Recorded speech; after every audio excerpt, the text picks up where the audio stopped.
Good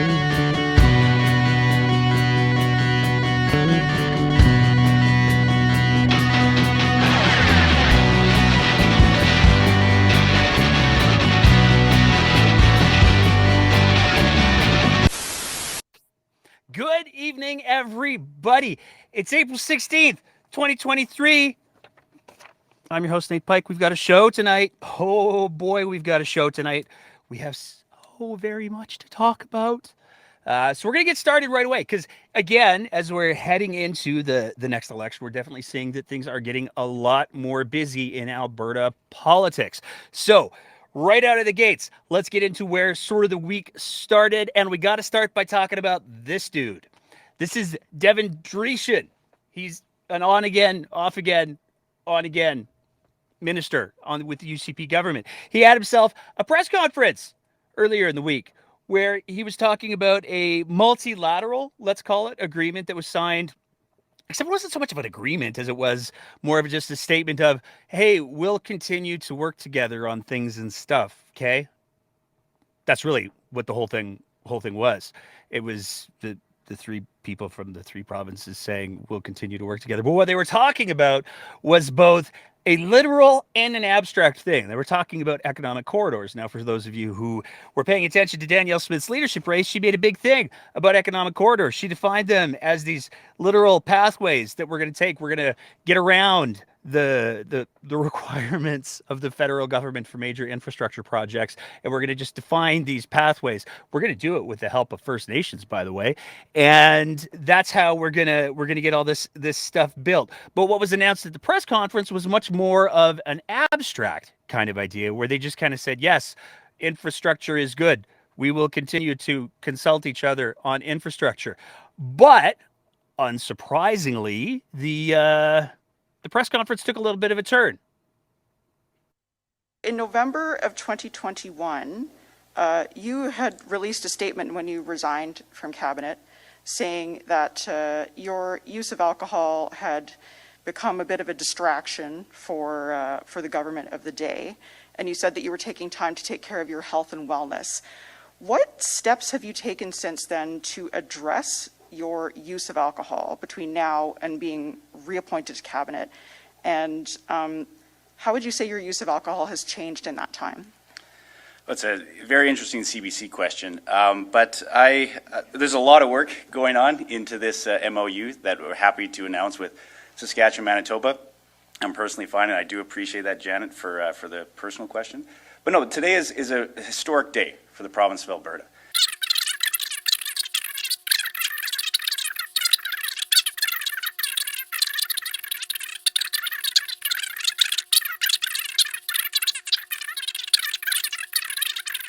So are we Thank to you. infer? Thank you for that personal question. Are we to infer that you have not changed your use of alcohol in that time frame? It's so to me, I always thought media and news would actually report news rather than just promote a narrative. But you can continue on this narrative. Well, it is possible for us to be interested in trade corridors and your personal conduct at the same time. Oh, thank you for that personal question. Okay, and we will now move on to questions on the line. Operator, can you please put through the first caller? So now it's really easy to take a look at that whole situation and go, if the guy had a couple too many drinks and it was, he took a step back when he needed to, why is it anybody's business?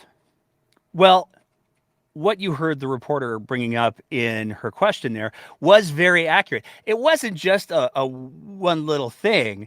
It was, by most reports, a significant chronic problem. How significant was it? It was so significant that there was actually a lawsuit that was filed against the Premier's office because of the behavior that Mr. Dreeshen allegedly engaged in when he was having too many drinks and was becoming too intoxicated at work. This is where, for those of you who really play the inside baseball Alberta politics stuff, this is where the whole shields up thing comes from, because allegedly it was fairly regular that if there was going to be a night of drinking in the office, that's where they would say to their assistants, in particular Mr. Dreeshen allegedly would say to his assistant, you know what, shields up, make sure nobody comes into the office, we're getting our liquor on. So that was not a small deal. And it was a big enough deal, in fact, that that lawsuit went ahead. Now, allegedly, it's been settled. But I want to read a little section from a CBC story on it because it spells it out really quite well. The statement of claim says in mid-October 2020, Kimmel found Agriculture and Forestry Minister Devin Dreeshen drinking with the chief of staff in his office. They later met up in another minister's office where the ministers and staff in attendance appeared to be heavily intoxicated. So this isn't just Devin. This is like a whole thing going on here. Kimmel said, her statement said that during the gathering, she expressed concern about how drunk Dreeshen was and encouraged him to stop drinking. After they left the suite, the lawsuit alleges the minister confronted her about the intervention and aggressively yelled at her to the point where she was in tears, and a concerned bystander intervened. So this isn't just a couple of drinks after work. This was drinking that was happening inside of legislative offices, allegedly, to the point where this is what the lawsuit was over. Now, Mr. Dreeshen was, he resigned after there was a picture that made the rounds after this lawsuit circulated. There was a picture that made the rounds where Mr. Dreeshen was having a meeting and his laptop was sitting on top of a cooler and there were multiple bottles of alcohol in the background, which was, some people say, either just a giant middle finger and trolling or indicative of how out of control the situation was. He's never issued a statement that clarifies what his intent was with sharing that little picture out on social media.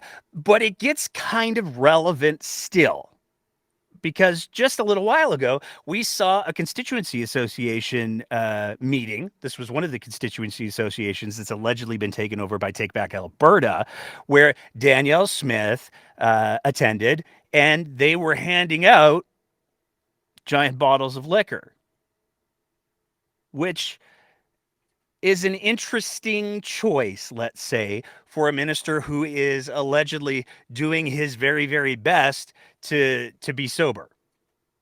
It's a little questionable, to say the least. But that's where we are. So right out of the gates, we had a little bit of an adversarial week kicking things off with the UCP and the media. Now, we got a couple other stories that we want to talk about before we get into the big stuff tonight. One of them is significant, and it didn't get a whole lot of play for some reason. What this story is that we want to talk about is the Onion Lake Cree Nation filed legal papers this week against the Saskatchewan government for the Saskatchewan First Act. Now, the Saskatchewan First Act is basically the Saskatchewan equivalent of the Alberta sovereignty in a United Canada. I think I'm getting it right. They changed the name so many times. The Alberta Sovereignty Act. The one that Danielle Smith campaigned on and then absolutely couldn't deliver because she had to water it down, because it turns out that all of the concerns that it was unconstitutional proved to be that it was unconstitutional.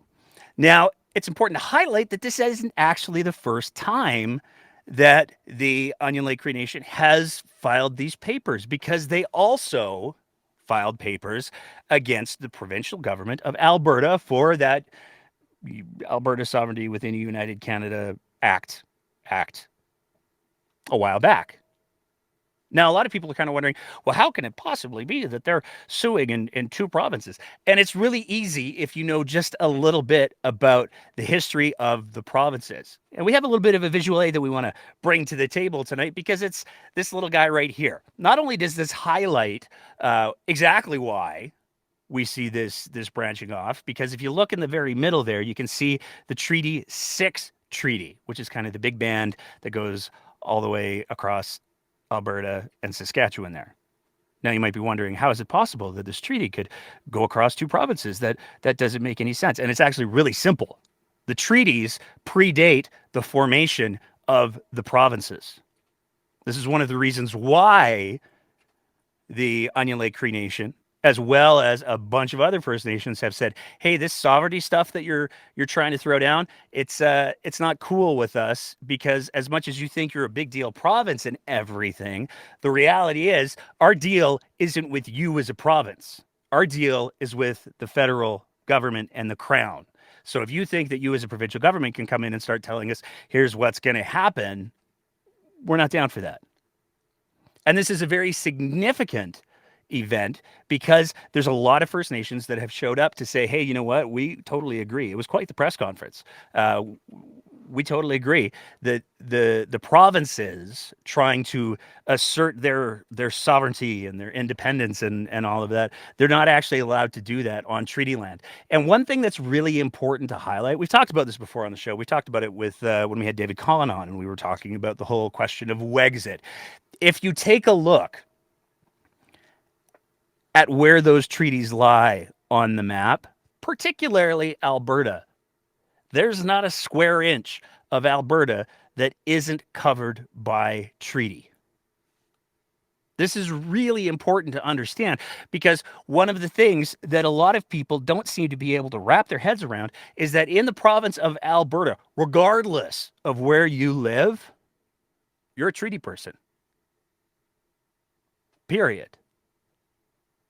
And we don't have enough conversations about how those treaties supersede the formation of the provinces. And we probably should, because there's a whole lot that we have to figure out and unpack when it comes to the relationship between Indigenous peoples, First Nations, Métis folks, and the Crown and the provinces. It's really, really complicated. But we still have to start having that conversation in a sincere way, not a disingenuous way. Wink, wink, foreshadowing for just a couple of minutes from now. But moving on through the week, we had us a press conference. Danielle Smith, not as Premier of Alberta, but rather as the leader of the UCP, she decided that she was going to hold a press conference. It's not a government press conference. It's a party press conference. It's an important distinction to make because Danielle Smith is leader of the UCP. She can have a press conference about whatever she wants. She can say whatever she wants. She can make the rules for whatever she wants. That's fine. That's a big difference that Danielle Smith is Premier. When she's acting as the Premier of Alberta, she has some rules that she has to follow. But we got the picture. The picture that's probably going to define this election and likely going to define, regardless of the fact that the UCP changed leaders midway through, the picture that's likely going to define the UCP's reign. It's going to be a tie, I think, between this one and the Sky Palace. But this is what the picture is. This is a healthcare worker who appears to be expressing her thoughts on Danielle Smith's and the UCP's policies on the healthcare stuffs. Now, there are some people who said, you know what? Maybe she's just standing that way. Sometimes, when I'm standing, a finger slips out. What are you going to do? Well, as was made public pretty quickly, that wasn't the only picture. There were several other pictures that were taken that clearly show that despite the fact that she changed positions a couple of times, she still had the same gesture going on there. But let's get to what the press conference was about. Danielle Smith wanted to make it clear where she stood when it comes to healthcare. Premier at Safe Kaiser Global News. I'm wondering, how do you expect Albertans to be confident in a Danielle Smith-led UCP healthcare system when you made comments last year regarding stage 4 cancer that were false, and now you've got more candidates making more false claims? And you've got people saying some questionable things around healthcare, like Petrovic, who 2 months ago, was saying, well, if you get a heart attack, maybe you need to manage your obesity or your diabetes or your congestive heart failure a little better. Well, I'm pleased to see that the candidate you mentioned issued a statement yesterday clarifying that she could have used better language. I think we all need to make sure that Albertans have access to high-quality, accessible, publicly funded healthcare, and that's why we're here today. If people have access to good doctors who can help them manage their conditions, it's going to make sure that they maintain the best health possible, and that's why we have our public health care guarantee. To use better language, Premier, numerous times you've said something, you've walked back saying you were taken out of context. That's what Petrovic did yesterday. She said she was taken out of context. Tory Tanner, Lethbridge West, had to step down because After claiming that kindergarten teachers were showing kids porn, she said she was taken out of context. Ironically, with Petrovic talking about personal responsibility, when's the UCP going to take personal responsibility for what they say rather than claim they were taken out of context? Well, I think the two candidates in question did take responsibility. One offered her resignation, and I accepted it, and the other issued a clarification on her statement, and I accept that as well. So let's be clear. Respond to questions about whether Danielle Smith was there to talk about the fact that the UCP was 100% committed to publicly funded healthcare. Nobody was ever going to have to pay for a doctor. Nobody's ever going to have to pay for surgery. That's all going to be publicly funded, publicly accessible. She made that commitment. Never mind the problematic comments. And I just got to take quick exception. We're going to come back to Chelsea in a couple of minutes here, but I got to take quick exception to Danielle Smith's characterization of she issued a clarifying statement because it's worth remembering that Chelsea said before she said her problematic things about people who have heart attacks, this is probably going to be political suicide. So if you say, hey, I'm going to run into this building here, and then you run into the building, and then somebody says, hey, you shouldn't have run into the building. Oh, I never meant to run into the building. You literally said that was your intent. Literally prefaced your comments with that. So it's a little bit disingenuous at best. But, Danielle Smith said, we got this with this healthcare thing. We got to be very, very clear. They've talked about the positions and the policies and the things and the stuff. Let's just, we're going to jump ahead in time a little bit to Danielle Smith's radio show, the last Your Province, Your Premier, before the election, by the way, yesterday. respond to questions about whether Albertans can trust what you say. Just 2 days ago, one of my real estate clients asked that very question because of statements you made before you won the UCP leadership compared to your position now. And a key example, of course, is the recent public health care guarantee. That was announced this week, and that contradicts your pre-UCP position in which you did call for a user pay system. So what changed? I can tell you the way political parties work. I know people think that a leader gets to just race out there and make policy on the fly and everything she says becomes an edict. I know that that's people's perceptions. That's not how I work. The way I work is I respect our party process of passing policy. One of the first things I did when we were trying to figure out what our mandate should be is I looked at our member passed policy. I asked my caucus colleagues what they wanted to run on, and I asked my cabinet colleagues what their priorities were. It's a very grassroots process. And I can tell you, there is not a single UCP cabinet member, caucus member, or member that I have talked to that says that they want to make people pay for a family doctor. Not a single one. We will not be asking people to pay for a family doctor, full stop. We will not be asking people to pay out of pocket for surgical services. Okay. So let's take a step back here because once again, Danielle Smith is using words. And she's making those words fit together in such a way that it almost sounds like she might know what she's talking about. But let's take a quick moment of reflection for the UCP actual policy. What does the UCP actual policy say? Well, they actually came out and said that they support publicly funded, privately delivered healthcare services where cost effective. And they believe that they should give Albertans the choice of privately funded, privately delivered health services to address excessive wait times and make the publicly funded system more accountable. Now, that's not the only place where they talk about the fact that they want to have privately delivered, privately funded healthcare in the province of Alberta. Just a little bit later down, they say they support publicly funded, privately delivered health services and to give the Albertans the choice of privately funded, privately delivered health services where consistent with the Canadian Health Act. So they're saying in no uncertain terms in their policies that they want to see the introduction of more private healthcare in the province of Alberta. And as we've seen already with the charter facilities that exist for surgeries, those are pulling staff away from the public surgeries, which is having an increased effect on the people who aren't eligible because of risk factors to go to the charter facilities. Make no mistake, the creation of charter facilities and expanding private healthcare pulls people away from the public system, whether by their own choice or whether mandated as we're seeing through the charter facilities. This is just the reality. Everybody and their dog is talking about the fact that there is a shortage of healthcare workers, not just in the province of Alberta right now, but across the country. And so expanding a private system isn't going to do anything to make more workers suddenly materialize. What it will do is it will pull healthcare workers away from the public system. It will degrade the public system.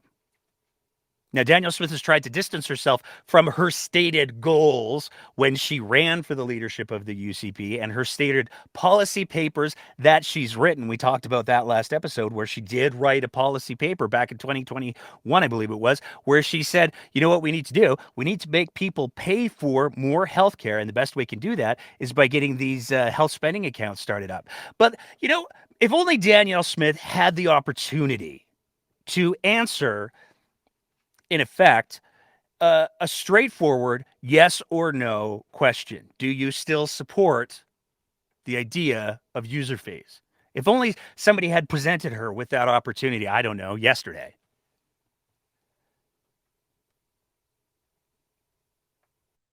Goes on to say, I don't believe a leopard changes its spots, so let me ask you directly, do you now categorically reject what you wrote in that paper, yes or no? Please do not provide a smoke and mirrors type of answer. 3 things that I wrote in that paper. Number 1, we needed to become debt-free, and we're on a path to become debt-free. Number 2, we needed to shore up our savings, and we are keeping the Heritage Savings Trust Fund investment income so that we can shore up savings. Number 3, I said that we needed to develop health spending accounts to deal with all of the things that are currently not covered by healthcare. That's the key, is when you go to a family doctor, the doctor will bill the province directly and you will not pay. When you go get a knee surgery, the province will be billed directly, you will not pay. But we want to create a mechanism for the things that you are currently paying 100% out of pocket for, to give you a little bit of a head start with some dollars so that you can defray the cost of those. So those are the things that I've run by my caucus, by my cabinet, and those are the things that we're developing. So let's be clear. Nowhere in there did you hear the words yes or no. She was explicitly asked, hey, have you changed your position? Are you going to do anything different? And her response was, I'll use some words now. I'll list off a bunch of things that weren't related to the question, and we'll kind of go from there. But that was just the beginning of the press conference. There was a lot of other things that happened in this press conference, including the fact that it turns out Danielle Smith is under investigation by the ethics commissioner. Hi, I'm Miriam with CTV. I'm just following up on the first question regarding the investigation. Why are you refusing to answer questions regarding the investigation, but openly talking about it on your radio show? Are you going against legal advice? Look, the advice that I have been given is that we've got to let the ethics commissioner process play out. I respect the role that she has, and I'm fully cooperating with her.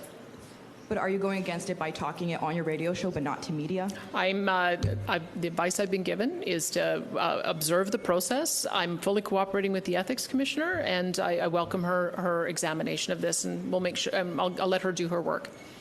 And when did you first hear? It was just one more question. When did you first hear about the investigation from the ethics commissioner? I'm sure you can consult with her office. I'm sure she would be happy to let you know. But as I said, I'm going to just observe the process and let her do her work and fully cooperate. Now, this gives us yet another example of either Danielle Smith is woefully ignorant of how the things work, or she's deliberately lying in order to try to get away from the question. Now, there's a lot of stuff with the ethics commissioner that we need to take a second to unpack. First of all, as a lot of commentators and political experts have already opined, everybody's kind of going, why the hell is the ethics commissioner involved? Because as much as Alberta does have an ethics commissioner, and that gives the perception that the ethics commissioner would deal with ethical behavior, it's not really true. The ethics commissioner can only deal with things that exist in the Conflict of Interest Act, the Ethics Act. That's the only, and it's a very, very narrow scope that the ethics commissioner has. This is one of the reasons why it's very strange that anybody would push for Danielle Smith to have to have a conversation with the ethics commissioner instead of as an independent investigator. When we take a look at the Casey Madhu situation that unfolded when Casey Madhu called the chief of police because he didn't like his speeding ticket, that was an investigation that was done by an independent investigator. That independent investigator investigated the whole thing. But the very first question that the ethics commissioner has to figure out is this even in my sandbox?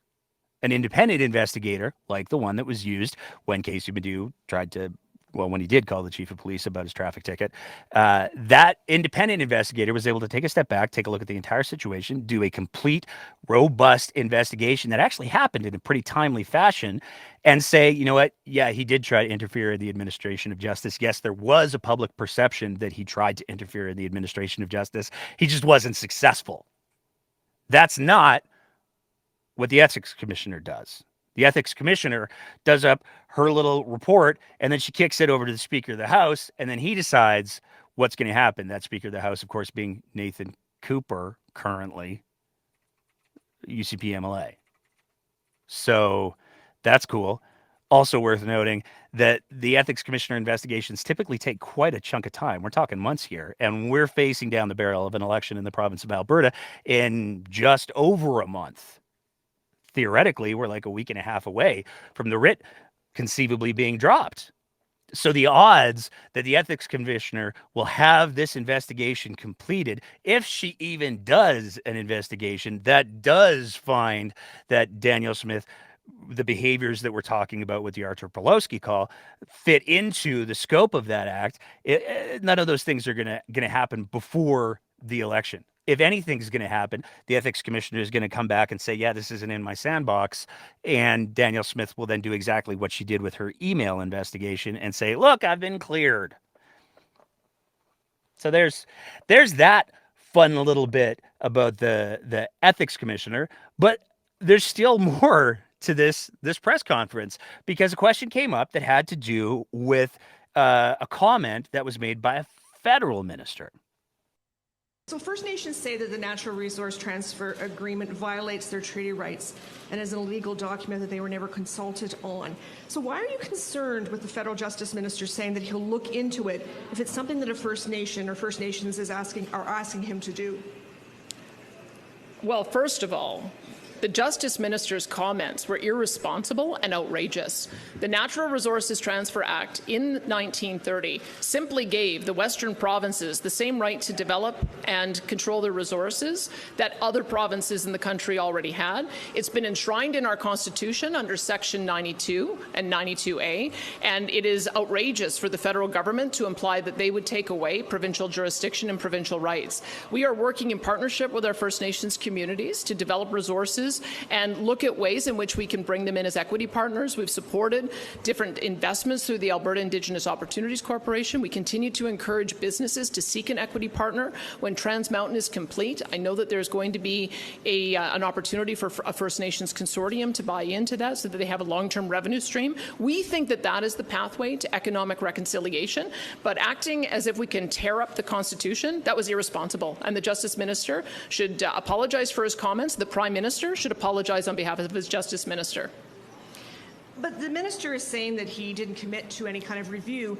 And as a representative of the Crown, hearing these concerns from First Nations, what do you think he should have done then? The responsible thing to have done would have been to say that the Natural Resources Transfer Act simply gave the Western provinces the same right as every other province in Canada, and that we would be looking forward on economic reconciliation to include First Nations in more projects. But to act as if the federal government can tear up the Natural Resources Agreement from 1930 and act as if they can just unilaterally tear up the Constitution, that's not on. It's not on. Danielle Smith won't have it. You can't just show up and say that you're going to take away somebody's rights to their land. You can't just do that. That's not on. You can't just unilaterally take away a population's rights to access their land. You can't do that. Hey, before we go too far into this, let's just go back real quick and take a look at that map again. That's a map of Canada as we know it. But here's the thing that you got to do. You got to look at BC. Because here's the thing about BC. All those areas that aren't colored with the fun colors and the numbers and the dates and everything, any area that doesn't have that isn't treaty land. There aren't treaties where the people who occupied those lands said, yeah, you know what, we're going to share. It's cool. There's no treaties that govern those areas that say those things. And the United Nations has quite clearly come out and said those are unceded territories. Now, what that means is those are territories that are at a very strange legal place because they're technically within the borders of Canada, but they're also technically never been given over to Canada. It's really, really complicated. But nonetheless, despite the fact that that land has never been, and the people who own that land, owned is probably the wrong word for a lot of reasons, but the people who were caretakers of that land, I suppose, the people who were in charge of that land, they never said, yeah, we'll share it with Canada now. So it's pretty wild that Danielle Smith would be saying, oh, you can't just come in and take someone's land or their rights to the land. You can't do that. I got these pipelines I want to get built through these unceded territories. It's really uncomfortable. But there's some other pieces that are really important to take into context with this whole thing. And it starts with the fact that the way that Danielle Smith represented things wasn't entirely true. When we take a look at what was actually said by the Justice Minister in question here, David Lametti, what he said was he agreed that he would take a look at it. Almost like Danielle Smith saying that she would take a look into things for Artur Pawlowski. I'm just making connections here, but David Lametti actually released a statement where he was very, very clear. I'm the minister responsible for the implementation of the United Nations Declarations Act into federal laws and policies. Last week, I met with First Nations leaders to discuss its implementation as part of a session on the AFNSCA that was focused exclusively on the UNDA, or the United Nations Declaration Act. Amongst the many questions I was asked, the Natural Resource Transfer Act was raised by First Nations chiefs on a couple of occasions. It's part of my job to listen to those concerns. To be clear, at no point did I commit our government to reviewing areas of provincial jurisdiction, including over natural areas. The focus over our government's work is to co-develop an action plan with Indigenous partners that will show the path we must take forward towards aligning federal laws and policies with UNDRIP, or UNDRIP. Now, that in and of itself makes it pretty clear. He never said that he was going to make major changes to how the provinces work. But there's some history that's important to take into context here as well. So the Natural Resource Transfer Act was passed in a period of Canadian history where it was actually not legal for First Nations to hire lawyers to defend themselves. That wasn't a thing that was allowed. It's also worth noting, depending on where we're talking about, but in the areas in particular that we're talking about, it wasn't actually, First Nations people weren't able to vote until 1960. So to try to say, hey, you know what, we've got this government act, it's delightful, everybody should just abide by it because provinces want their toys, is a little bit disingenuous given that history. But let's go back a quick sec. Just to one of the videos that we played a little bit earlier. We're just going to take a piece out of it because we talked a little bit about Chelsea Petrovic, and there's been some developments that are worth talking about. So let's just remind ourselves, who's Chelsea again? Got more candidates making more false claims. And you've got people saying some questionable things around healthcare, like Petrovic, who 2 months ago, was saying, well, if you get a heart attack, maybe you need to manage your obesity or your diabetes or your congestive heart failure a little better. So that was Chelsea Petrovic, or Petrovich, I'm not sure. She's the candidate for Livingston with an E at the end. It might even be Livingstone. I'm sure I'm going to get comments because, wow, if you spell that constituency name even just a little bit wrong, they do let you know. Livingstone McLeod. She's the UCP candidate. She's also, ironically enough, a healthcare worker. She's the one who said, this is probably political suicide, but, and then went into a rant about how people who get heart attacks should take more responsibility, more personal responsibility for the things that cause them to have heart attacks. apparently completely ignoring the fact that one of the biggest contributors to whether or not somebody has a heart attack is genetics. It can be mitigated by a number of things, but at the end of the day, it's genetics is a huge component. I don't know how you take personal responsibility for that. But Chelsea had a busy little week, she did. First of all, she had this wonderful event that was planned and then unplanned. So the Livingston McLeod UCP Constituency Association, they were going to have a meeting. It was a dinner, cocktails, conversation, a whole bunch of good stuff with the Conservative MP, John Barlow. He bailed, almost as if there's some distancing that some folks are potentially trying to do. And it seems like there might be some decent reasons for that, because when you take a look at the history of Chelsea's campaign, we talked about it on a previous episode of the show where we pointed out that Chelsea's she's got some issues. So she's done a very, very good job of cleaning up her social media, but her husband, not quite so much. Her husband had shared a bunch of stuff on social media that included pictures of him participating in what appeared to be the Coots convoy, pictures of him sharing anti-vax conspiracy theories, and perhaps most damning, pictures of him, a video he shared that basically was saying, everybody's giving Putin a hard time. Everybody should just kind of let up on Putin because, he's doing his best and the Ukraine provoked him. So there's some controversy there. Now, of course, obviously, there was some fuel to the fire added with the whole heart attack comment. But there's even more problems because one of the ways, the primary way it appears that Chelsea was fundraising on her old website was through Give, Send, Go. Now, Give, Send, Go is, of course, the platform of choice by the freedom fighters and the convoy folk alike because GoFundMe shut them down. Give, Send, Go popped up. They had some data management problems, let's say, because the entire list of convoy donors was leaked. But that's the platform that Chelsea was doing all of her fundraising. Now, you might remember when it came to the convoy donations, there was a stunning amount that actually didn't come from Canada. Despite the fact that the convoy was ostensibly about fighting for freedom in Canada, the overwhelming majority of the donations actually came from outside of Canada. So there's no guarantees who's giving the money how. This is something that political candidates are supposed to be quite responsible for. But it looks like there were some other things that slipped through the crack as well, because a couple of the donations on the now deleted Give, Send, Go from the now deleted website include 2 anonymous donations. Now, anonymous donations, when it comes to political donations, are a big no-no. There's a very, very strict rule in regards to how much you can donate.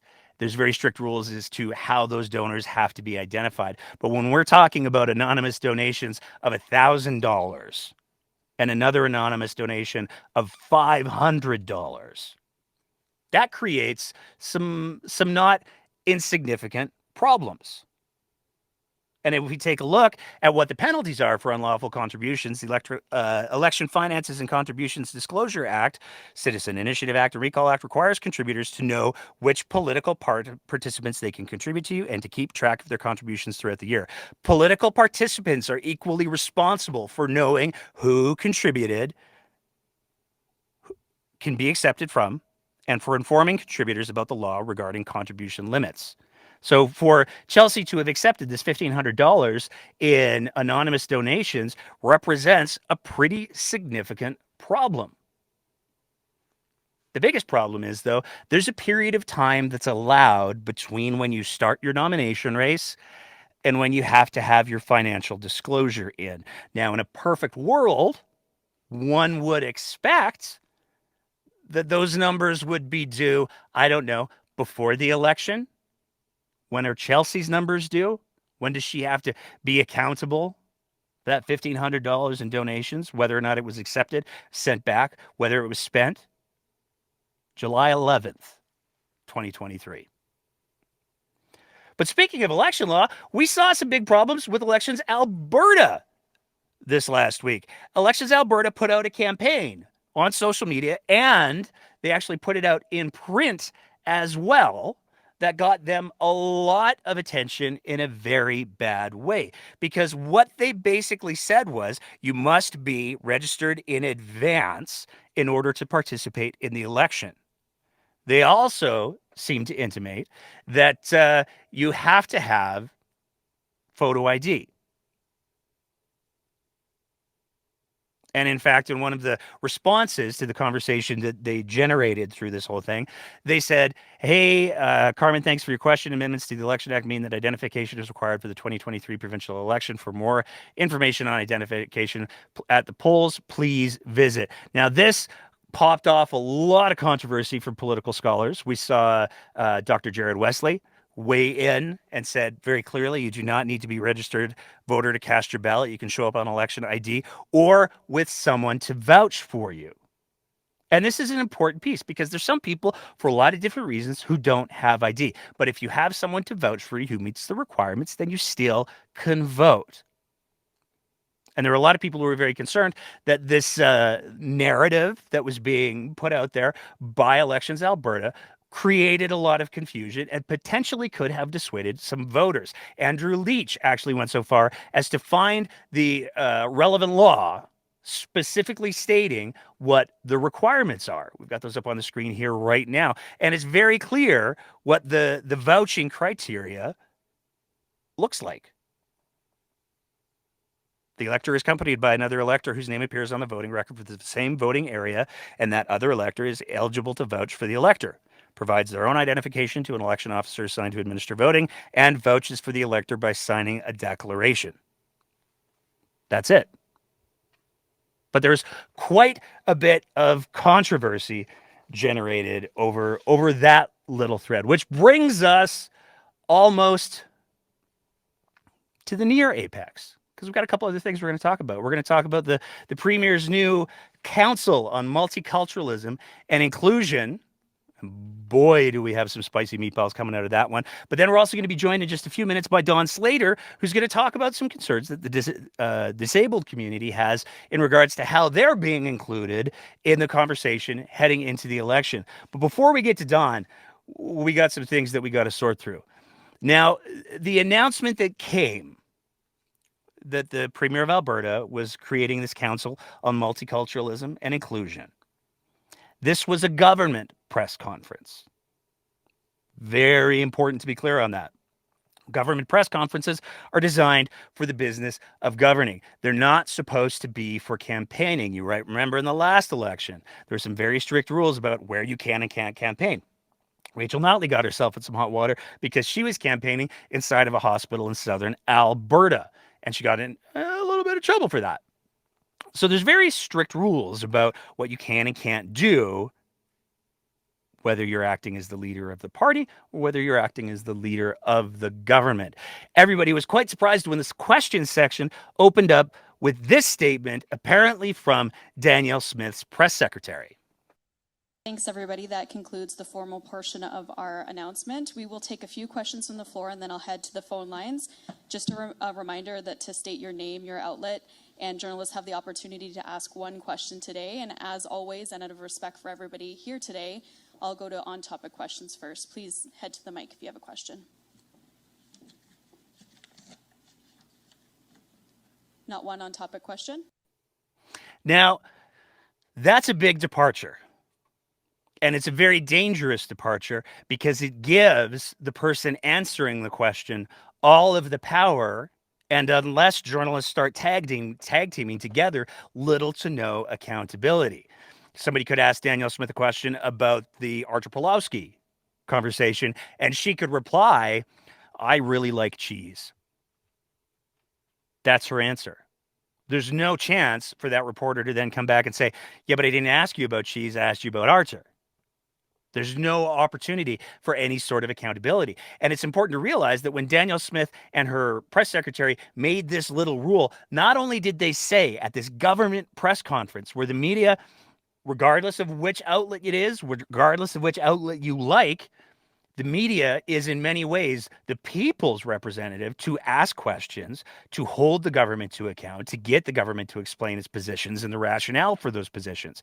Now, all of a sudden, in this government press conference, it's announced that no, there will be only one question. And there were some people who were wondering why. Hi, it's Audrey of Radio Canada. Just before asking my questions, I just want to say that we've had a question and a follow-up for years, and I don't understand why we don't have a follow-up this time. Audrey, So it's an election. That's why we're sort of getting into election mode, and so we've lots of people who want to answer questions. It doesn't change anything.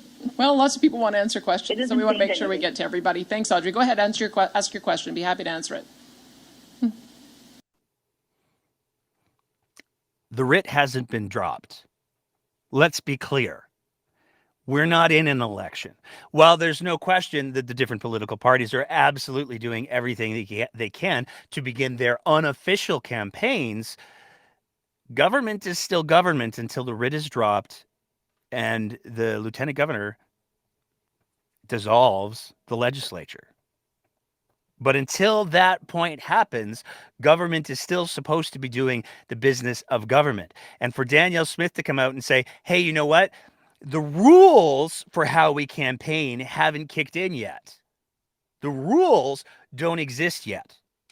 But because we don't want to answer your questions, because we don't want to be held accountable, we're just going to start making up our own rules now and try to justify it by saying, you know what? Lots of people, they got lots of questions. We want to try to make sure everybody gets their questions answered.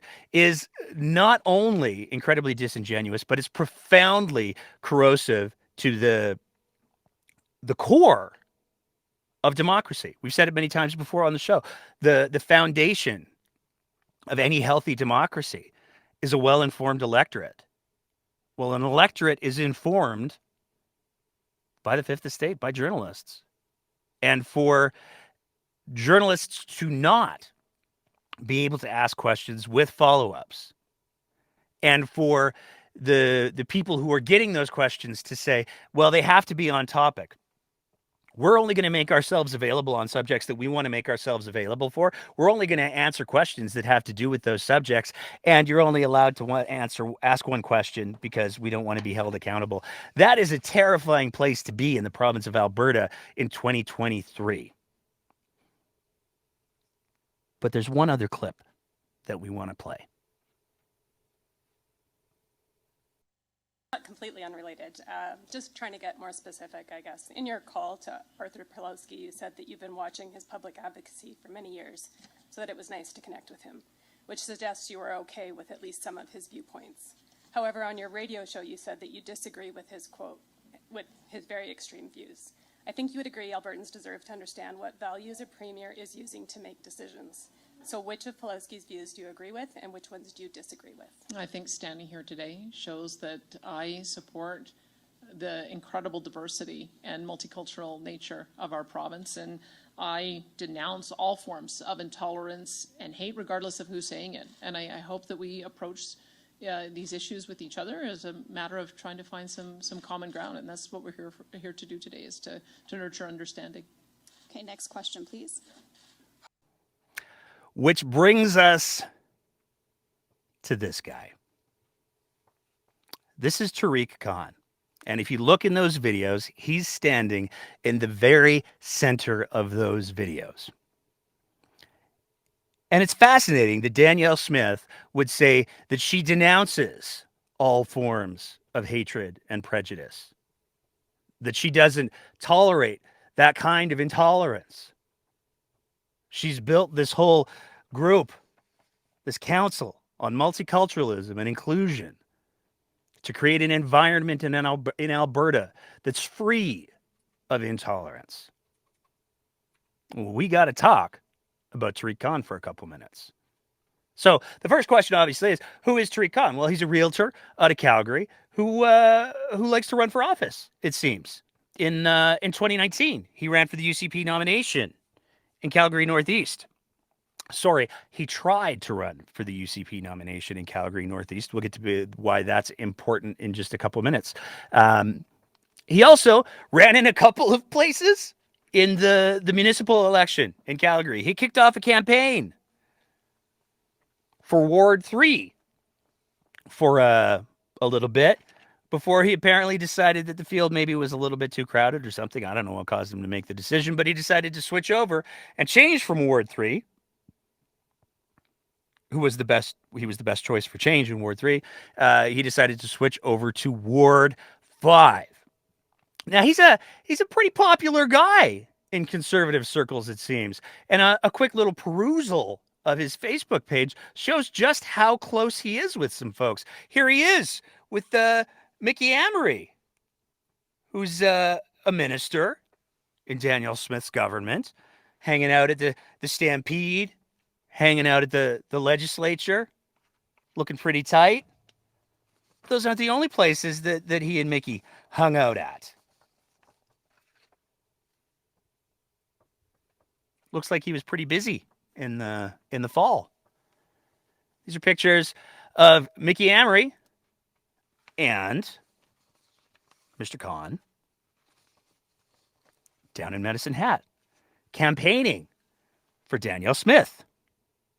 It's a fascinating little turn of events, a little bit of a drive. But apparently Mr. Khan is quite committed to Danielle Smith. He's got some other causes that he seems to be committed to as well.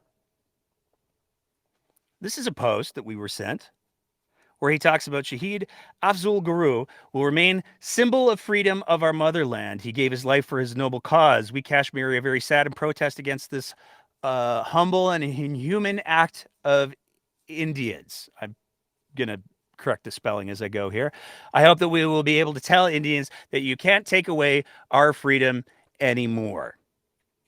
Now, you might be wondering, who is Afzal Guru? Well, a quick Wikipedia look tells us that he actually coordinated a terrorist attack against the parliament. He was involved with several insurgent groups. And I want to be very clear. When we're talking about these kinds of issues, they're complex. When we start to talk about the boundaries that exist in regards to partition and India and Pakistan and Kashmir, this gets really, really complicated really, really quick because colonialism did a great job of screwing things up for a really, really long time. And if you want to have issues with any of the people involved in those things, that's totally cool. But endorsing gunfire, endorsing violence, endorsing murder is a heck of a position to take. But it's not the only radical position that appears that Mr. Khan's taken. He shared a video where apparently the Holocaust was revealed as a hoax. Now, obviously, the Holocaust was not a hoax. But it's a pretty terrible thing to be sharing across the internet that the Holocaust could be a hoax. Now, I want to give a little bit of a warning for anyone who's watching the video version of this. The next image I'm uncomfortable with. I'm not going to lie. It's not super graphic, but it's moderately graphic. So if you don't like graphic stuff, then maybe now's a good time to look away. We'll tell you when the image is off the screen. He also shared this image of a bloodied child and the Israeli leader with blood dripping out of his mouth with a Star of David on his forehead. These are graphic, hateful images. Now, you might be thinking, these are complex geopolitical situations. Who are we to judge? And that's a fair question. Who would judge these images to be disqualifying? Who would make that kind of decision? I don't know. Maybe it was the United Conservative Party when they disqualified his nomination for these explicit images. When he tried to run for the nomination in 2019, the United Conservative Party was very, very clear that these images would be harmful to the party and its members, and it would cause serious reputational harm. The United Conservative Party characterized these images as highly disturbing. And yet, Danielle Smith appointed this man on her Council on Multiculturalism and Inclusion. Now, we wanted to be fair. We wanted to see, maybe Mr. Khan has issued a public statement at some point that would be readily available, where he said, hey, you know what? I shared some stuff in the past. It was really quite horrifying. I didn't mean to. I've learned a lot. I've evolved. It was a deep fake. I don't know. We couldn't find any such statement. But here we have this individual who was disqualified by the UCP. They're the ones who did the due diligence on this. They determined that having him involved with just their party, not something that was specific to multiculturalism and inclusion, just their party, was harmful. But apparently, he hangs out with Mickey Amory for a while. He's in like Flynn. Apparently, he campaigns for Danielle Smith for a little while. It's no problem. But it creates another bigger question, quite frankly, because yet again, we see another person who has extreme views, or at least had extreme views, according to what we were provided, including the UCP's own letter, that Danielle Smith welcomes with open arms. At a certain point, we have to start asking more aggressively, is Danielle Smith just so incompetent? Are her staff just so incompetent that they didn't check their own receipts before they appointed people to this council? If the work is so important, which it is, to be clear, why didn't they do their due diligence as the government of Alberta to make sure that these sorts of views that could damage the work of this council weren't going to be a part of it?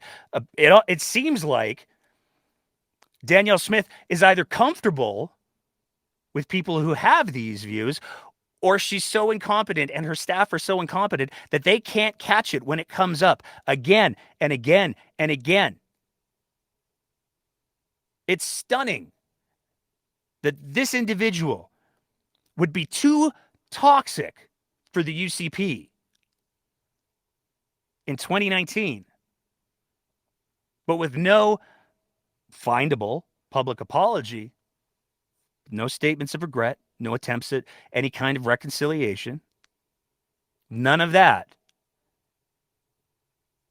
He's allowed and welcomed on Premier Smith's council. And I want to be really clear. We're not trying in any way to invalidate the council that's been created here. There's no question that there's a lot of work that needs to be done in regards to hate crimes and racism and inclusion and multiculturalism in the province of Alberta. Hate crimes are on a rise.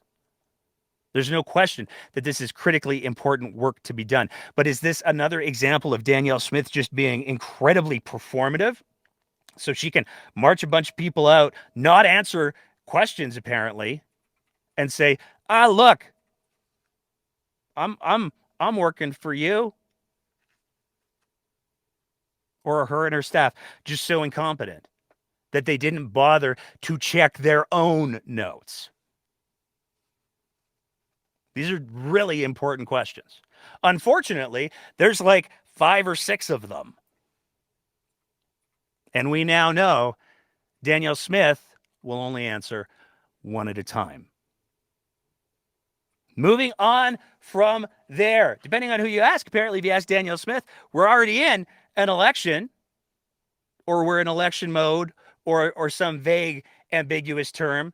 And there's some folks that are feeling a little bit not talked about enough. So I'm I love having this guy on the show. He is so diplomatic. He's so gracious and kind,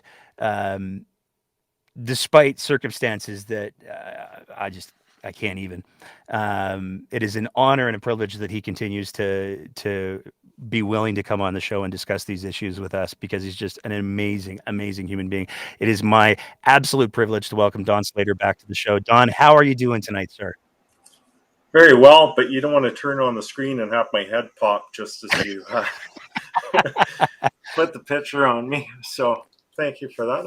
I'm digging your new format here. It looks great. Now we're playing with some things. Oh, it looks wonderful. It looks wonderful. How are you doing, sir? So, well, I'm hanging in there. Always doing my best, enjoying life, trying to spread joy and happiness throughout the world. Good stuff. So that's the thing. Yeah, I was listening to you talk about inclusion, and I was thinking, it's very hard for most people to be included when they want to be in the middle. In our era of extreme polarization, most people can't be included unless they fall in line with both parties. And for disabled people, it's doubly difficult, because often we're used for inclusion or inspirational porn. I don't know if you know what that means, but it's like a disabled person struggling through things can be quite an inspiration, but you don't want a politician leaning into the picture to sort of capture the same light that the disabled person has.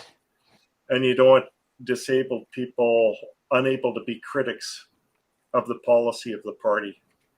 You'd like them to say, hey, I don't agree with that, and be able to speak up. And that's mostly what the issues are with inclusion right now, is to have a voice and not be a prop. You want to. That said, Alberta is doing a remarkably good job at taking care of the disabled community, whether that be Stelmach all the way back to Lougheed.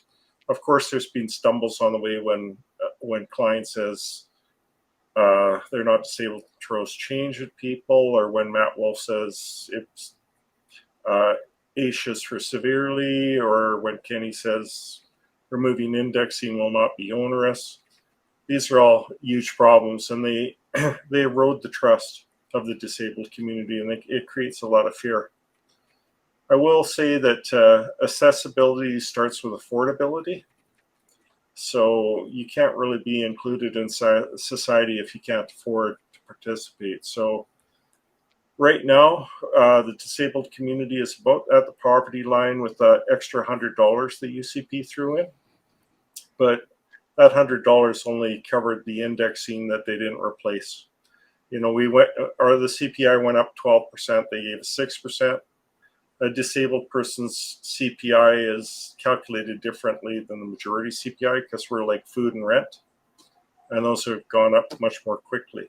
So inclusion really takes accessibility into account, and there are some issues I'd like to talk about, but I should take a moment to let some air go in and let you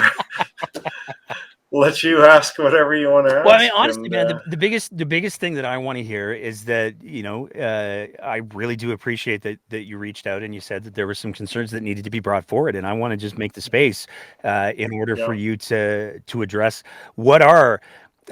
here's my broad question, and then I'm just going to get out of your way. Okay. What are the biggest concerns that you're hearing about? What are the biggest concerns that you want to see addressed during this next election mode and then the election? What are the things that you want to see happen? Well, they're really simple things. The first few things that I'll mention are change the payment dates back. When the UCP changed the payment dates, it was said that they changed them for bookkeeping, and they may have changed it for the 3-day millionaires that were blowing their money before the first of the month. In the best case scenario, they were punishing the whole community for the actions of a few that were blowing their cash, but they created a lot of anxiety in people, because the bank only had to mess up once and there was no space for them to correct their error. So once disabled people started hearing, oops, my payment's coming late, then the anxiety level was through the roof. Now, a lot of people on AISH have a lot of anxiety to begin with. Adding poverty to that is going to generate even more anxiety. So you've hurt all the people with anxiety disorders, mental health disorders, but you've placed anxiety on the rest of the community. So I look at it as being free to change the payment dates back. So I'd like to hear either party announce that we intend to change back the payment dates to what they were. Another thing I'd like to see is the federal government is working on something called the Canadian Disability Benefit. And that is intended to lift all disabled people out of poverty. So it's no longer being $100 under the absolute poverty line or the poverty line. It's the market basket measure plus a certain percentage that's deemed to be appropriate for people with disabilities, because as I previously mentioned, the consumer price index is a little higher for disabled people than it is for the average person. So seeing that Canadian disability benefit executed would be wonderful, but the Senate's main concern right now is that provinces will claw it back. So if they provide something, they don't want the provinces to claw it back. Now, I've heard announcements that the federal government will reduce the Canadian social transfer to provinces that would claw back the Canadian disability benefit. So I don't see why anything would stop a political party from announcing we will not claw back the Canadian disability benefit. That has the potential to alleviate the fears that the Senate has about the act, and perhaps it'll speed up its ratification and its delivery to people with disabilities. Other topics that I would mention are don't claw back EI, allow spouses to keep partial benefits. You don't want to change the power dynamic completely by making a disabled person completely dependent on their on their spouse, the provider. I'd like to see money spent instead of on bike lanes. I'd like that spent on making the LRT safe, because if you want a green future, you shouldn't have spent billions on the LRT only to have it abandoned because it's become dangerous. There's other things I want to talk about, but I think I've said enough for now, and I'll let you ask a few questions if you have questions to ask. Well, and I'll address each thing at a time. I think if you talk too much, people start zoning out, and it's like, oh boy, this guy's talking a lot. I don't want to give them too much to digest. I don't know if people have that with you, but oh, well, that's nice. I do have a one little thing that I want to highlight real quick, and one thing, and then I do have a critically important question that's very on topic. Okay. So the thing that you led off with there was the changing the dates back. And I think it's worth reminding people why the dates were changed in the first place. And I'm going to try to do a little bit of a summary, and then you can correct me where I'm wrong. Okay. But if I'm remembering things right, in effect, what happened was the dates were changed so that they could punt over some expenses from one fiscal year to the next fiscal year and say, oh, look, though, we saved like, I don't know, it was like 80 billion or something. I don't know. It was a number. Certainly not a number that was consequential enough to inflict the harm that it did, because it took people by surprise. But am I getting that right? Am I getting the gist of it? Well, that's what the Auditor General said. But I sort of believe in not backing a person into a corner that they can't gracefully step out of. So it was also mentioned that they changed it to help people budget, right? There were people that were blowing their money, people with certain issues, maybe 0.5%. So that may have been more of an excuse as to why to change it, to justify what they wanted to have done, which was to punt the payments over so their books looked better. For the dark reason or the light reason, neither reason resulted in a good outcome. It created anxiety, it created a trauma, it caused people issues like with their banks and their insurance companies and the payments they had already arranged to make. But I think the single biggest issue, like all these people have adapted to that, but they can't adapt to the anxiety of you're leaving it to the last minute. And people with anxiety want that breathing room. They want to know, okay, it's in my bank 3 days early and I don't have to worry about paying my bills. You know, the most frequent question I'm asked every month is when's the payment date this month?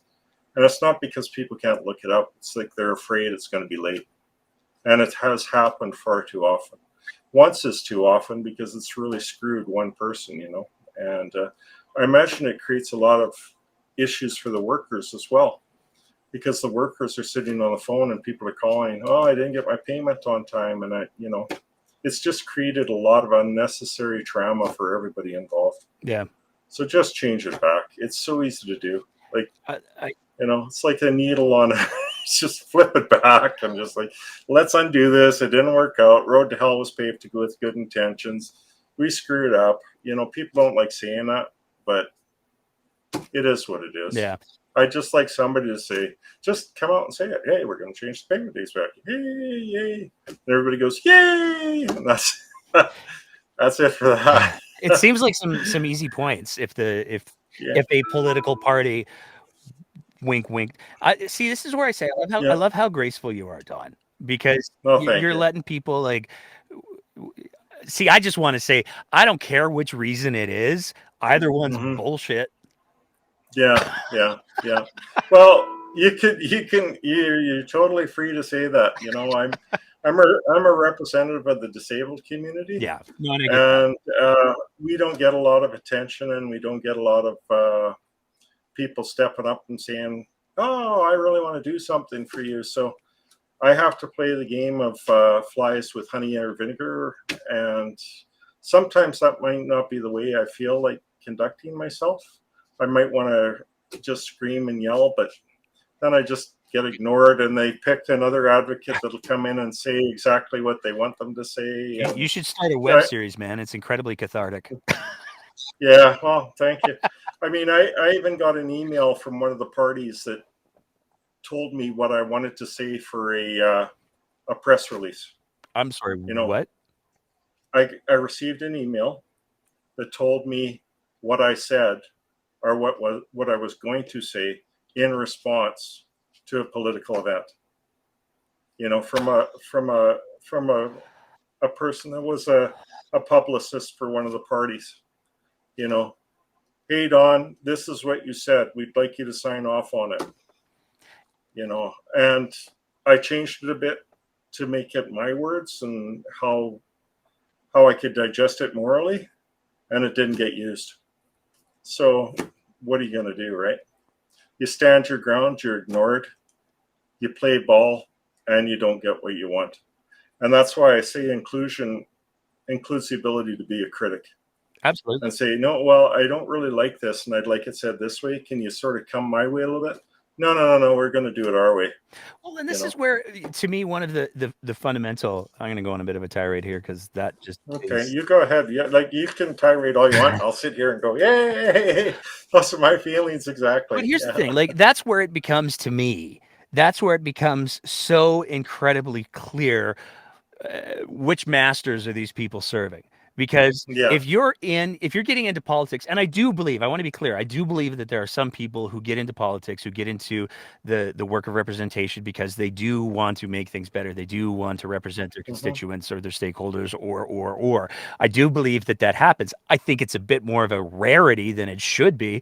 But when it gets to the point where somebody's saying, hey, you know what? We want to represent the disabled just as long as you say exactly what we tell you to.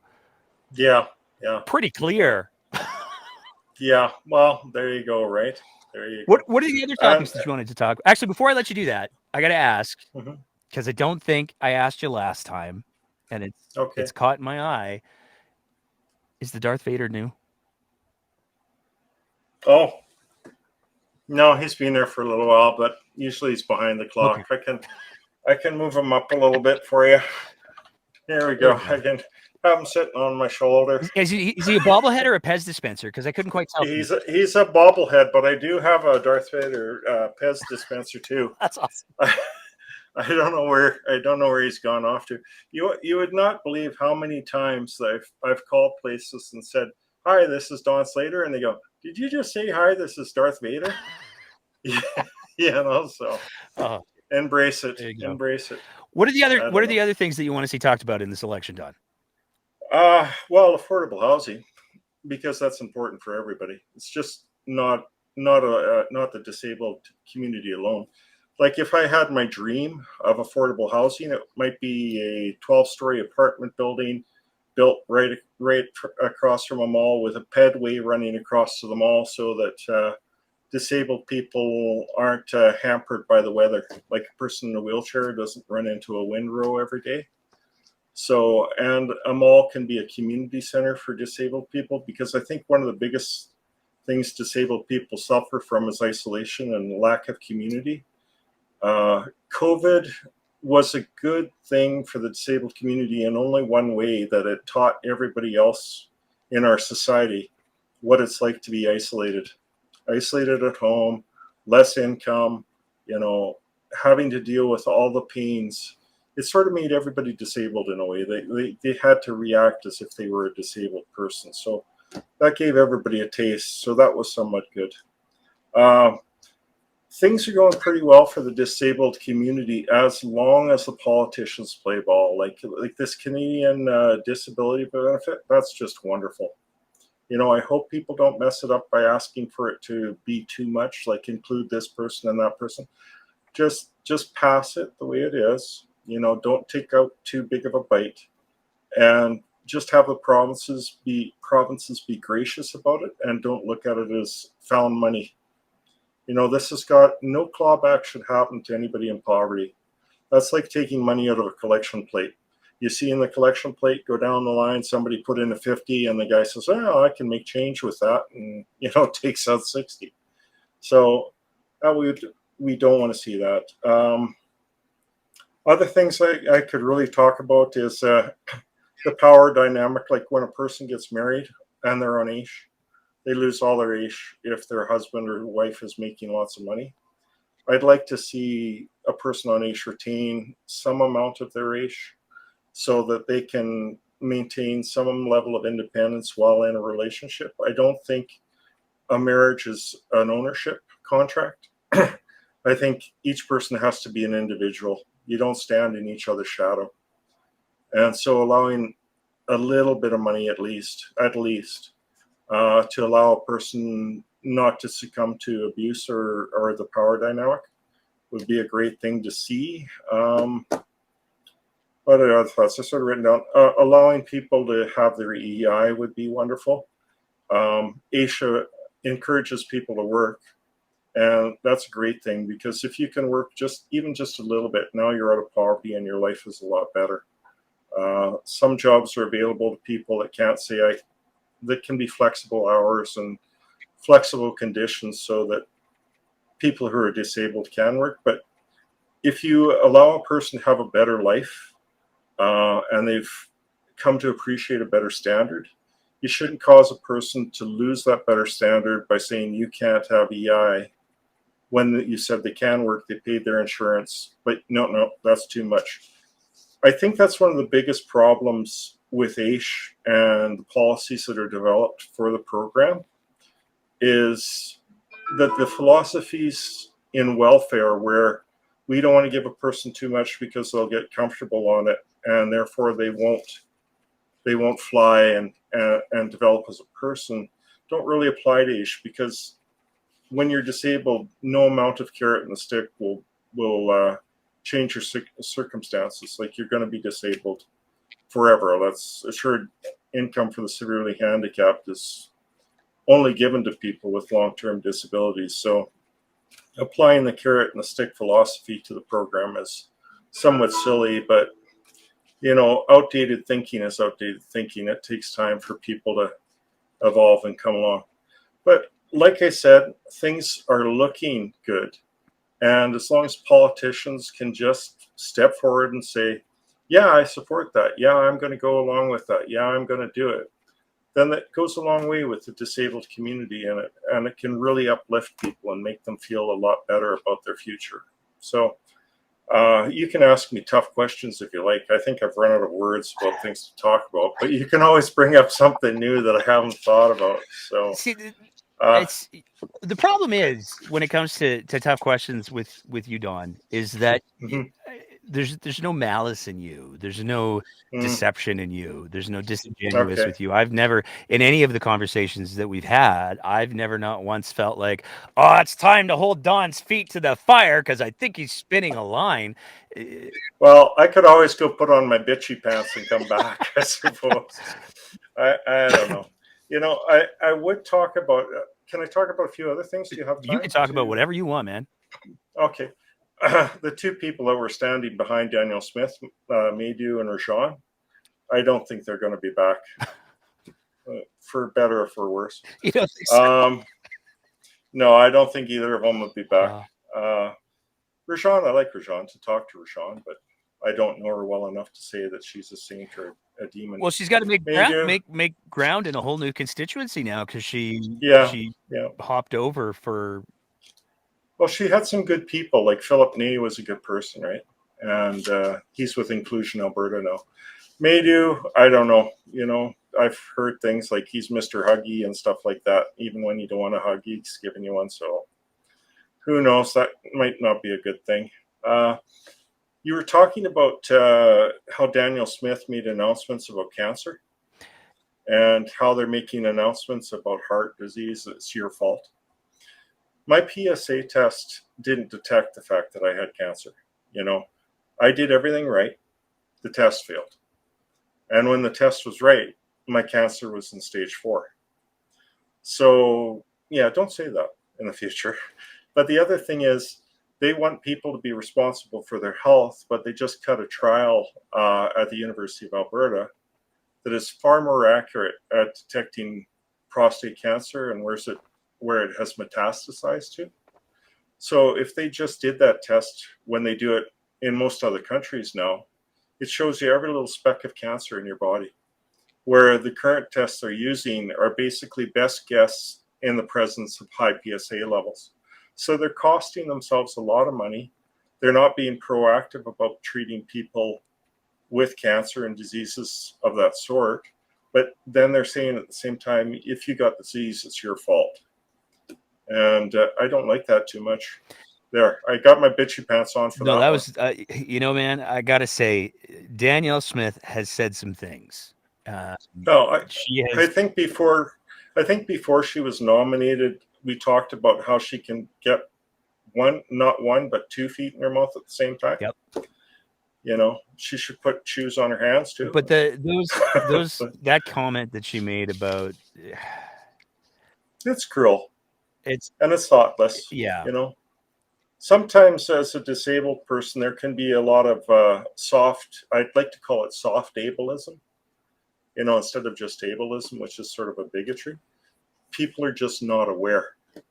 You know, like the guy driving the snowplow that goes around the corner and leaves a windrow right at the wheelchair ramp. You know, maybe somebody never told them, like, hey, don't do that. And the person that's building a building and the buttons for the elevator are slightly too high for a person in a wheelchair. They're not thinking about these things, right? Yeah. My building, they installed a new security system and the disability button no longer worked on the door. You know, and when you use your, I'm just when you used your tag to open the door, you had to hold your tag and then you had to reach over the disability button, and the two were like 12 feet apart, and you're like Houdini with a fork launching the between his nuclear toes. missiles. Yeah, it's just like, wow, man. There's issues, but you know, I love the little community I've made up. There's always somebody that gets so hot-headed that you have to say bye-bye to them, and I like the harmony that I have on my little page. I'm working with so many good people right now. I just like them to have a voice. It's not just me. There's others that, you know, they have great character, and I think disabled people in general have really great character. They might throw temper tantrums every once in a while because they're just so tired of the drudgery and the struggle of existing in absolute poverty. But I'm hoping now that our load is lightening a little bit and things will actually come to fruition, and that everybody, conservative to liberal, will want to do what's right. there are good people in the evil party, and there's some evil people in the good party, and we just want all the good people to come to the forefront, right? So we don't. We want conservatives like Stelmach. Well, God bless his soul. Here's a question that I'll ask you before because you've been. I could take up all night with you, man. I really enjoy hearing. You're just so unbelievably gracious. It's ridiculous. Like, I don't know how you do it. I honestly, don't know how you do it, because I don't. Well, I don't have time to be angry. I've got to enjoy every day I have left, right? That's fair. And all the pressure is off me. I don't have to worry about my life. I'm just worried about the welfare of others. And it's easy to be kind when you're truly concerned about your fellow man and their welfare. They don't make a statue out of you, man. I just don't know. Well, thank you. Jeez. It's going to be, I'm going to be sitting here and it's going to be pop. It's not cancer that took Don out. It was Nate's compliment. Here's oh my God. I'm just giving you a hard time. I'm not one to take compliments very well. I'm sorry. No. I'm trying to be gracious, and thank you so much. You know what? That really makes me feel good. And when we're done on this, I'll go look in the mirror and go, yay! Awesome. Yeah. Okay. What do you think about Lukasik? Because this is to me, when I saw it, I don't know if you caught it or not, but on Saturday he put out a tweet where he was like, I mean, I'm going to paraphrase, but he basically was like, Danielle Smith's the worst thing that could happen to Alberta. So I'm actually campaigning for the NDP. That was like, whoa. Yeah. He's doing well, I think, did we see when Darth Vader turned back to the light side? I think Lukasik was a really strong conservative in Stelmach's government, but he's realized that the UCP the C in UCP doesn't stand for conservative, really. It stands for something else. I don't know, whatever you want to assign to that letter. But the NDP is more central than people realize. Oh, totally. Yeah, but they don't. I think the problem with the NDP is the supporter who's a little bit of a do-gooder and is morally certain and won't allow somebody with a little bit of a difference of opinion to express themselves without, and so I think the NDP is a little undone by their supporter versus policy.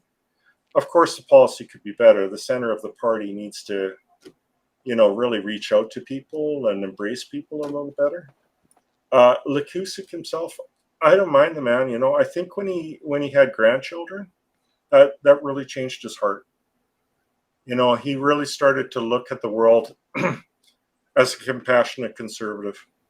And what is a compassionate conservative but a good human being? Let's put the compassionate first. Yeah. And maybe a compassionate conservative by another name, could be called a liberal. I don't know. But I think he wants to do good. And if he's identifying with the NDP now, that should be a really big call out to all conservative supporters, even in the rural areas, that perhaps we got to take a sincere look at the NDP as the party that's worth electing. He's very involved in politics. He's very involved in international matters. And that's a really big, stark warning. That's, it's a flashing sign, really. It is. It's time to change our thoughts. Now, there are some people that aren't going to listen no matter what you do. Oh no, some of them are in the comments. Yeah. It's not too bad tonight, but some weeks, man, let me tell you, there's some folks. Well, emotional reasoning is a consequence of polarization, right? The further you become entrenched, then any little view that's this far away from what you're currently thinking is just like, that's you're on the right or you're on the left. And we need to get back to this. Let's do what's right for everybody. A conservative will see a hole in this roof and he might spend, $20 and do it himself and fix it himself. And a liberal might buy the 40-year shingles. And that should really be the only two difference. you don't want water in your house. You're doing what's right, and you have different approaches. But when we start seeing things differently, seeing the facts, oh, there's no hole in my roof. That's just the damn liberals. They're just pouring water in my living room. It's just politics is getting crazy. There's a lot of problems in the world, but I think the biggest thing is that everybody in the public is feeling a crush. They're feeling the crush of the world and everything that's going wrong with capitalism is sort of preying on us instead of serving us.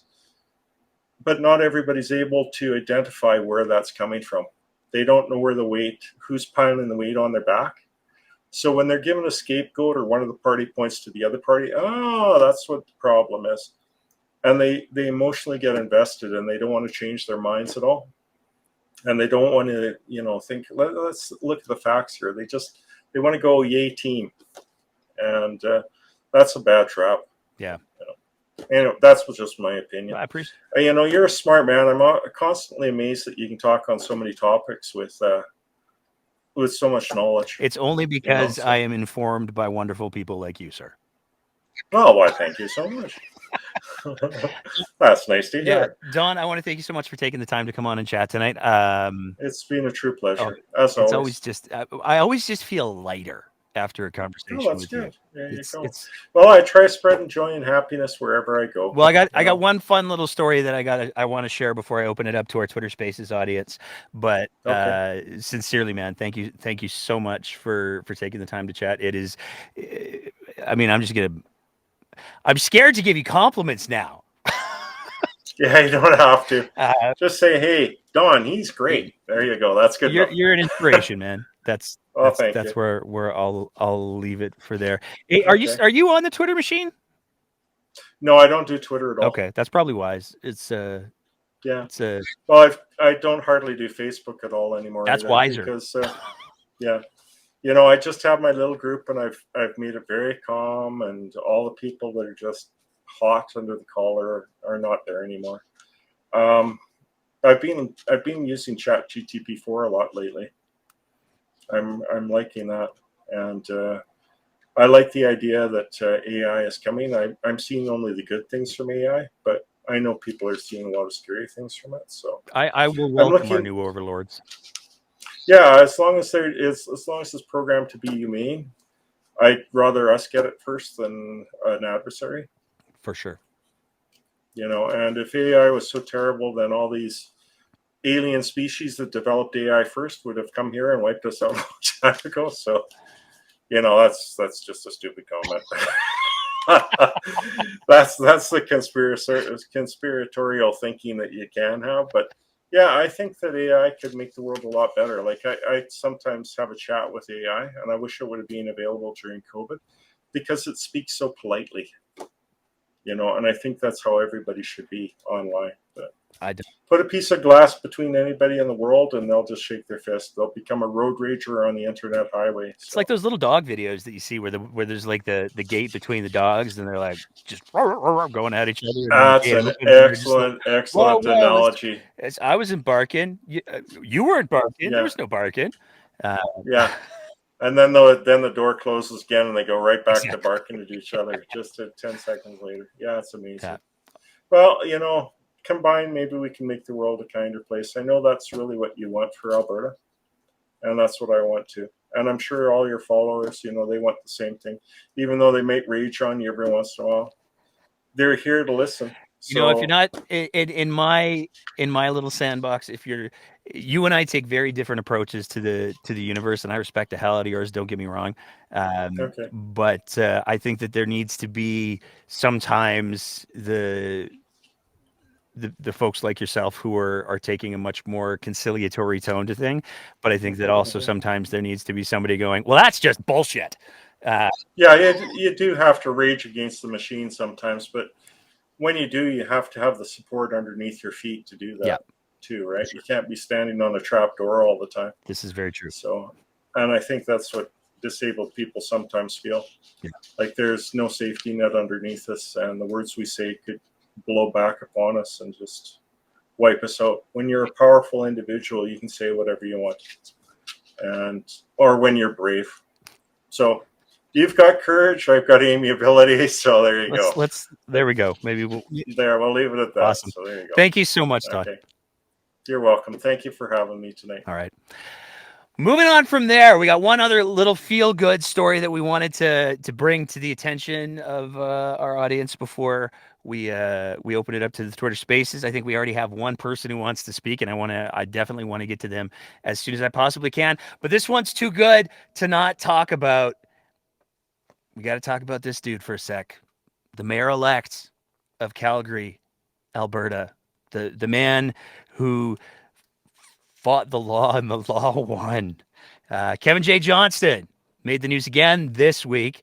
Not normally a figure that we would typically comment on, but it's just so tasty that we wanted to bring it up. Some of you might remember Kevin J. Johnston was one of the provocateurs during the last municipal campaign in Calgary.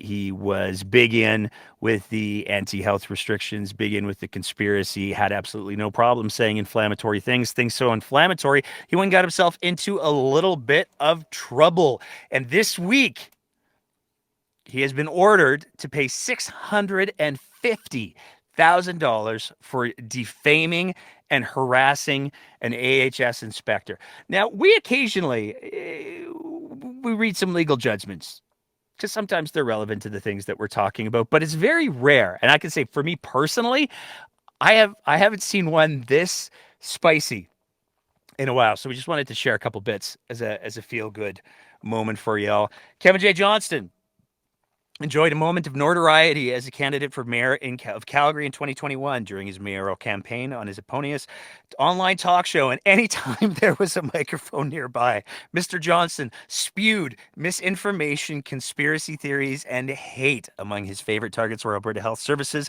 and Sarah Noon, who was employed by AISH as a public health inspector. It goes on, but we're going to skip to the end here.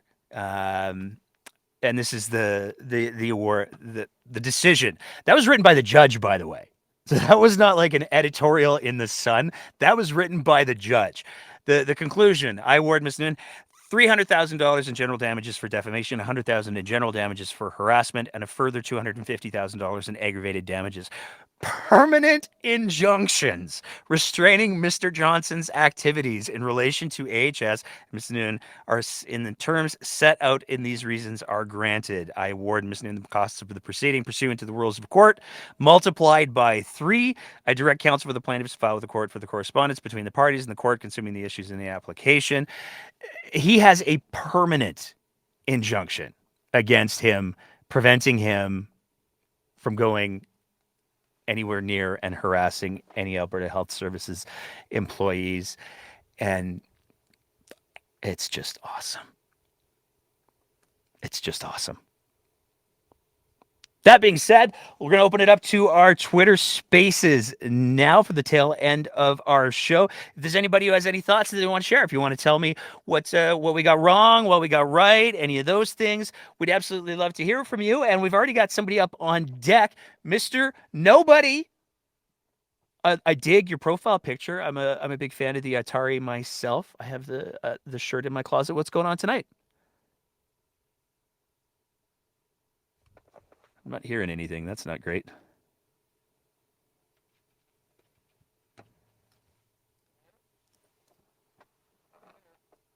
Ruh-roh.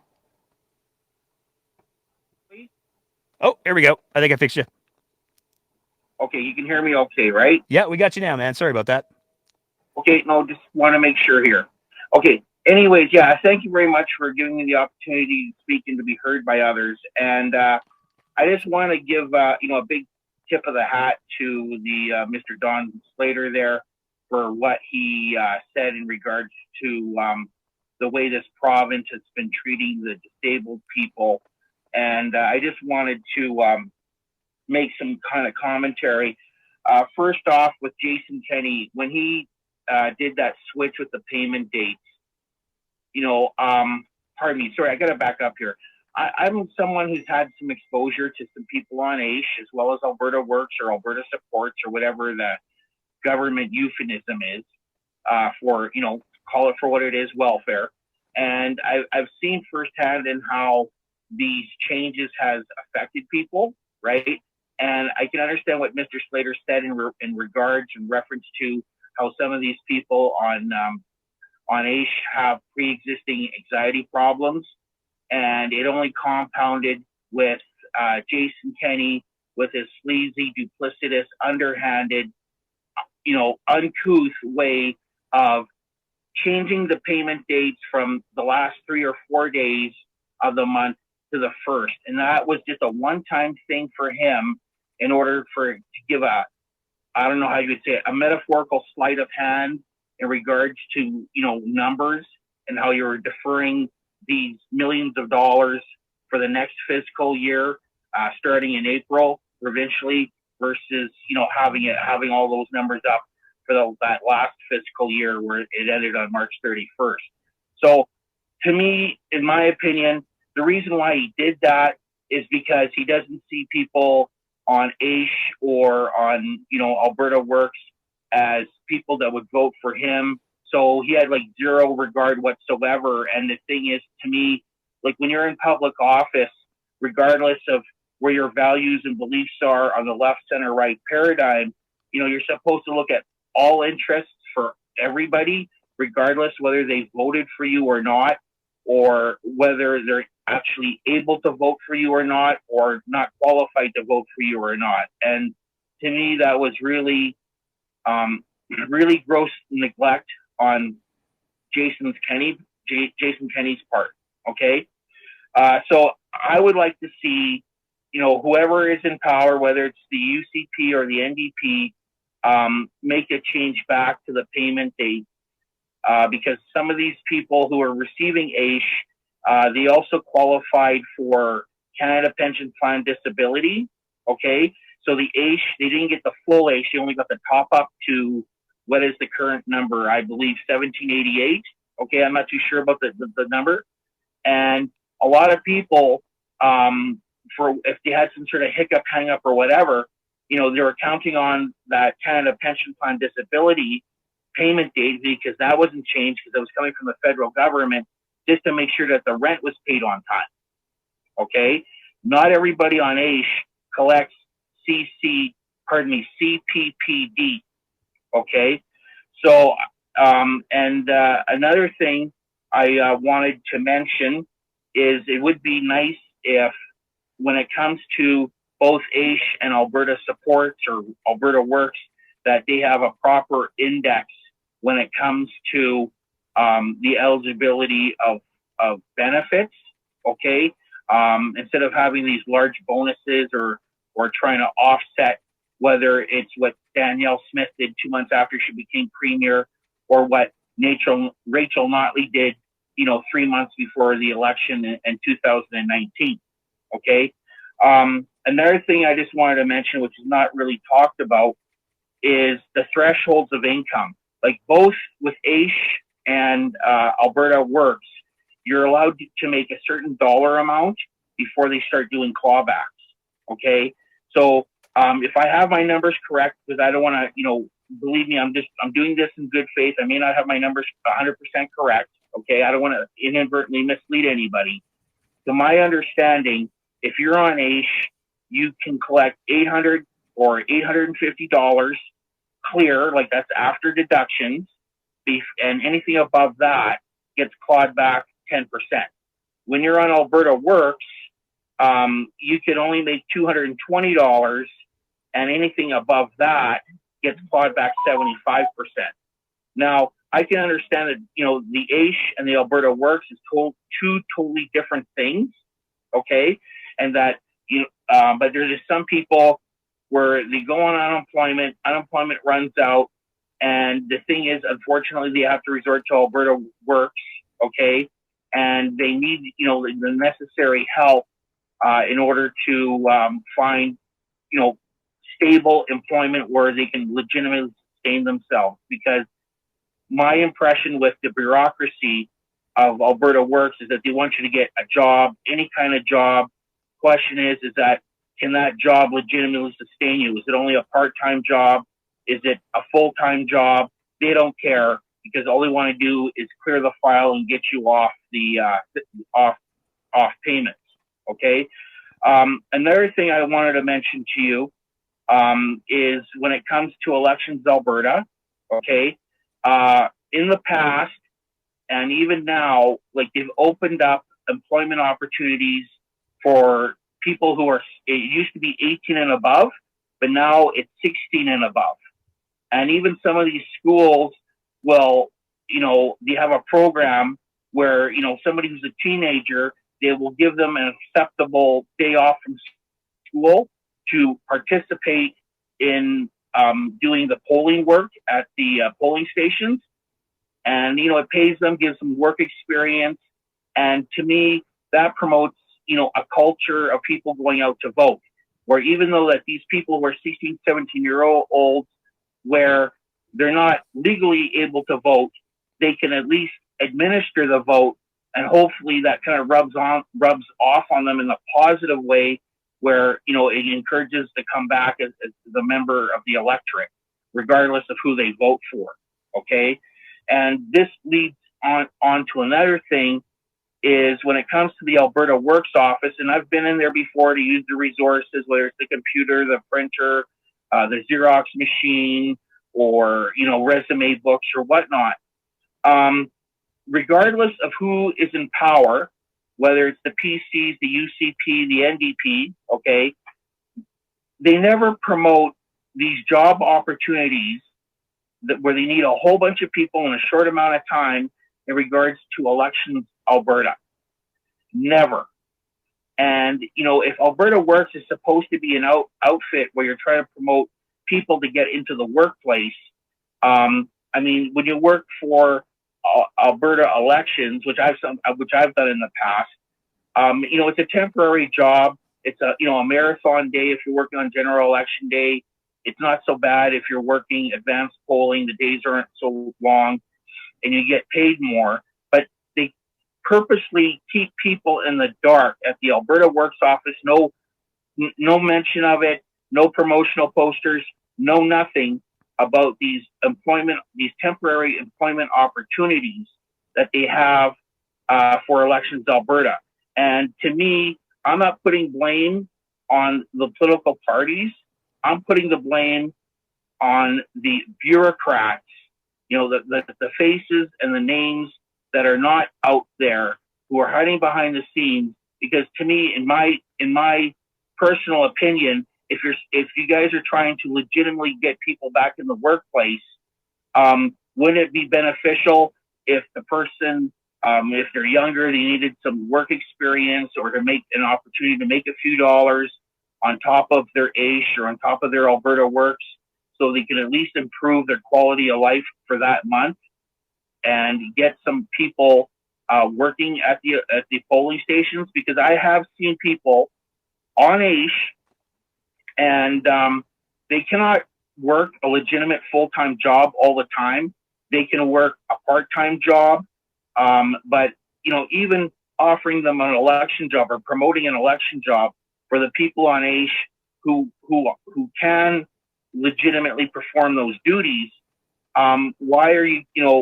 There's nothing wrong with that, and it gives them an opportunity to have positive esteem and legitimately earning their dollars, and helping them help pay their bills on their end.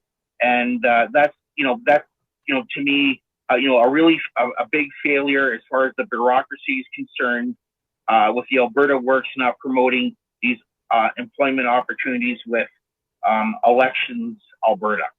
Yeah, So I think you make an excellent point there, man. Like, it is work that would be, and obviously, when we're talking about people on AISH, it's going to be different for every individual, what they're going to be able to do, what kind of jobs they're going to be able to engage with, and for what length of time. That's gonna vary from person to person. But I think that, to your point, and to the points that Don was making earlier, it's about opportunity as much as it is anything else. And speaking of Don, I just want to clarify, because he's lurking in the shadows here, as I see now a couple of people in the comments. The amount that you can make on AISH is $1,072, and then after that, every dollar it's 50% is clawed back. So that gives a little bit of context there. Yeah, thanks, man. I really appreciate you coming in. We got a couple other people who are lined up to speak. Anything else you want to say real quick before I throw it to our next person? Yeah, no. I appreciate you correcting me with the 1,072. Like I said, I wasn't too sure. Like that. Absolutely. That No, I'm not jumping on you. Yeah. Oh no, I appreciate that because the thing is, the number that I had, I wasn't too sure if it was stale dated or not, right, or stale information. So I do appreciate you correcting me, and I know that you're not trying to jump on me or give me a hard time, about that. But yeah, no. Anyways, I will leave it at that because I know there's other people who probably like to express themselves. It's just I wanted to give a perspective from someone who's seen stuff firsthand. Because there is people out there. Just to close off, and I'll land it on this: is that there's people on AISH because of their situation, mentally, physically, or both, they can't legitimately work.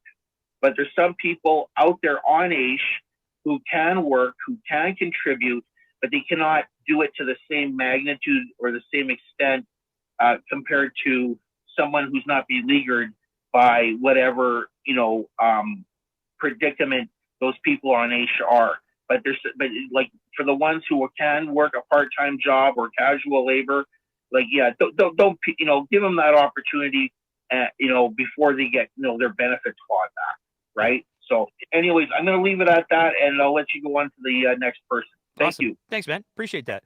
We're going to move on to the politics of disability and equity. And yeah, I got it right this time. I know. Yay. I wrote it down and everything. That's awesome. You were expecting me, I guess. Well, I saw the request, and then I made a note over here on my little. That was sweet of you. Doodle page. Only took like 6 times. I wanted to further clarify that. So, because the first $1,072 is 100% exempt. Every dollar after that, up to a maximum of $2,009, is 50% exempt. And what that means is if you're on AISH and you make $2,009 in a month, I did the math, and I might not be 100% accurate, but it's around, I believe it was around $350 that would actually get deducted off your AISH check, from what I remember when I did the math like over a year ago. Fair enough. Yeah. So I mean, and because a lot of people get excited about the 1,000 and they're afraid to go because they know that there's some kind of deduction after the 1,072. They become fearful about how much. And, I did the math so I could say, hey, it's not that much. If you do manage to get a job where you're making $2,009 in and around, this is how much is going to be taken off. So it's not going to hurt you in a big way, right? It's going to balance out, right, between your paycheck and that, and you'll still have enough for your rent, blah, blah, blah, on rent day. So I just wanted to clarify that because that's something that people do get very anxious about when they think about going back to work and stuff. And I get a lot of questions. Also, I do a lot of activism, as you could guess by my YouTube and Twitter name. I do a lot of activism on disability. And because I am a disabled person myself, I do live on AISH. And I'm hooked up with activists, disabled activists right across the country, as well as in our own lovely province of Alberta. And I know that there's there is starting to become some consensus around a few things that Don was actually talking about. Like we're starting to grow a consensus about, when they first came out about the disability benefit, a lot of people got frightened. And when that was originally proposed, I know the guy that actually, it was a regular guy in Ontario on ODSP that actually got this petition going during COVID, got enough signatures that he was able to get it. He actually spoke to it on the floor of Parliament. and was the catalyst for the beginnings of this disability benefit. But it was always about, originally, it was about provinces have failed us, and we wanted the federal government to just kind of take the income part and say, okay, we're going to make this a fully federal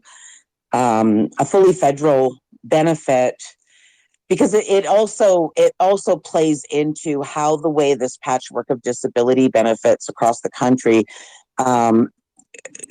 actually deny us some of our rights that are guaranteed under the charter.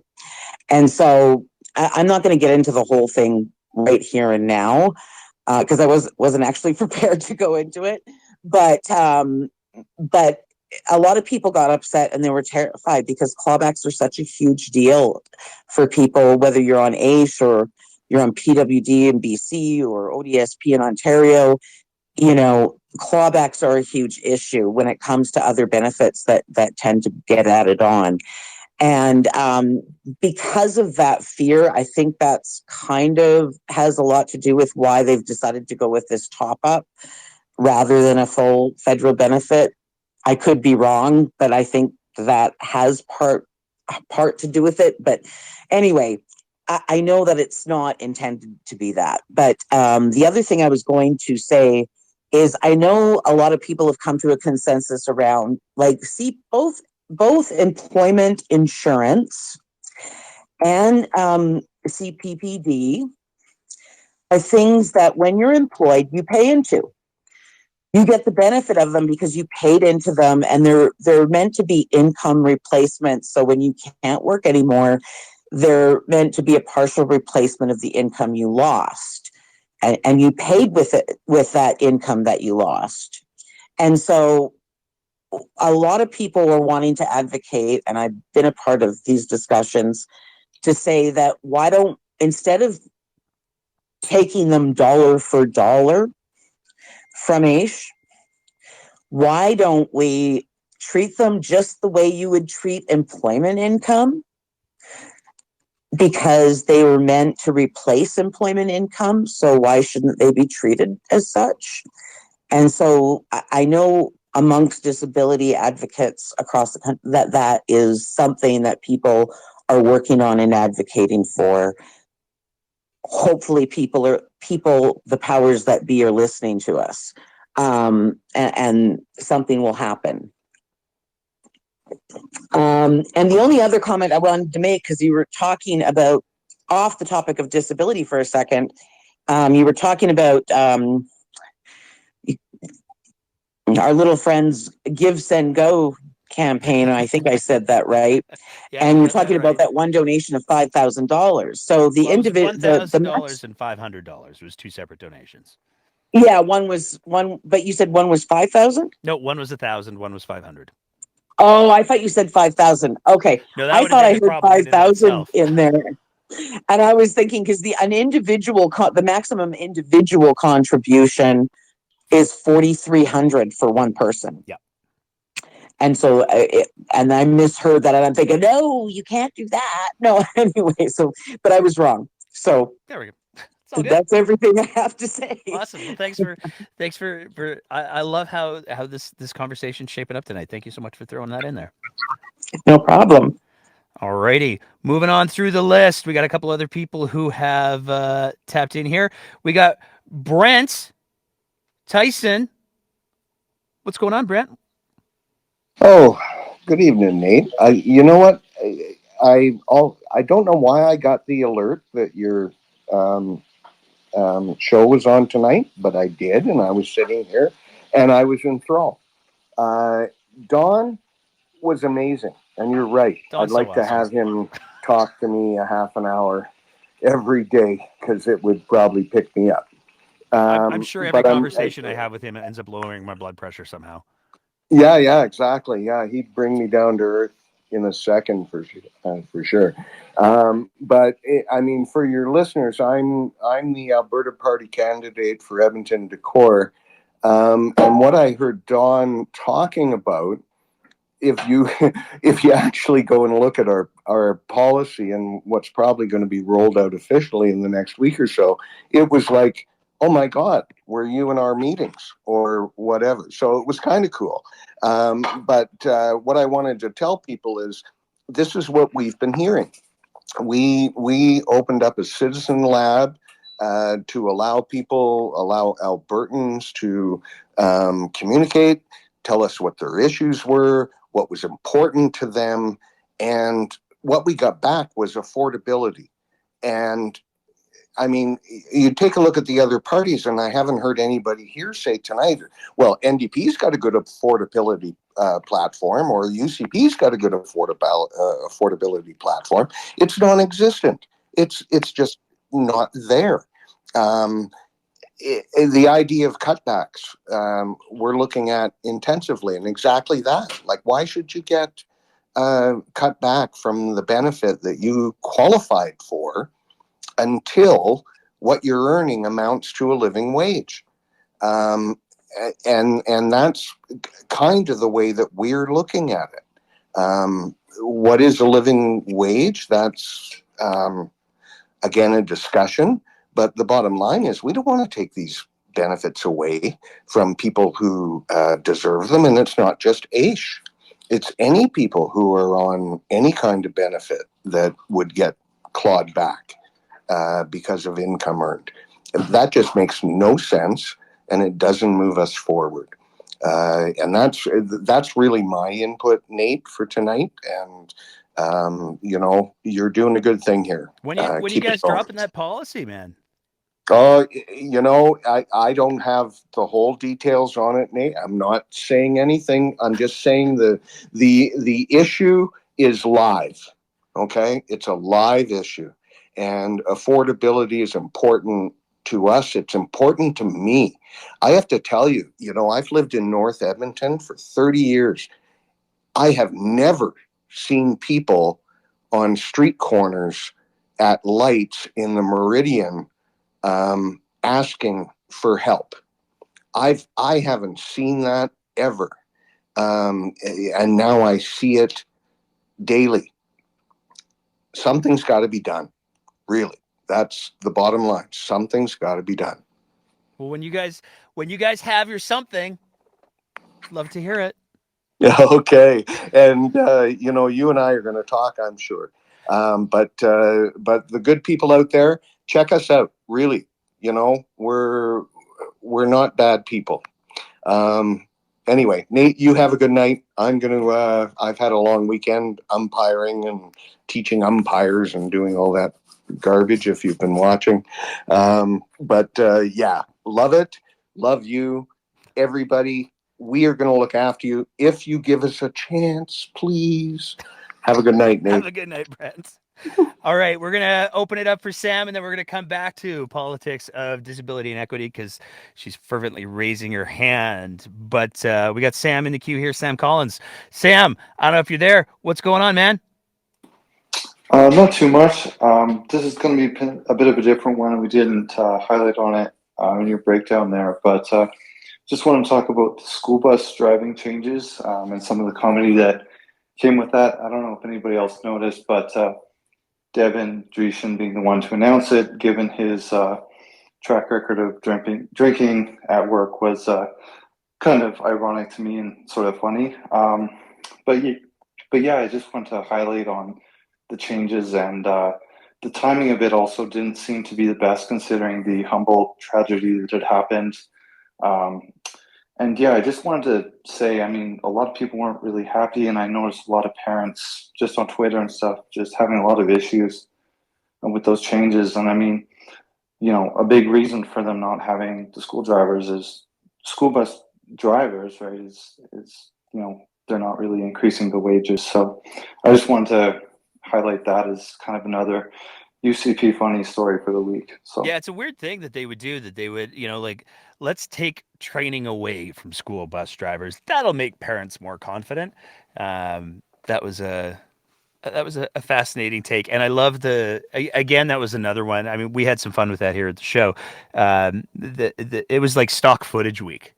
and stock photo week for the UCP and all of the press announcements, even their announcement of the Premier's Council on Multiculturalism and Inclusion, that despite the fact that they assembled everybody in one place to stand behind the Premier, apparently nobody thought to pull out the iPhone Pro and snap a picture because they used a stock photo for that announcement. So, I think there's probably some tired people in government, but we'll bring it back to politics of disability and equity.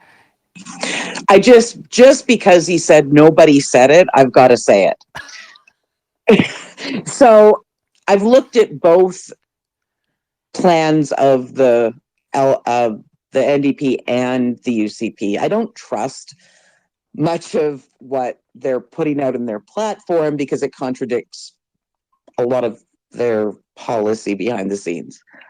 But I do know, and I've been paying attention, the NDP has put out some very they're starting to put out some very detailed and comprehensive on their affordability plans, from everything from what they're planning for healthcare, what they're planning for AISH and seniors and income support, and for education, tuition freezes. There's so much, I can't even list it all, but I would say if you go to albertandp.ca under commitments, you can get a very comprehensive look and read and judge for yourself.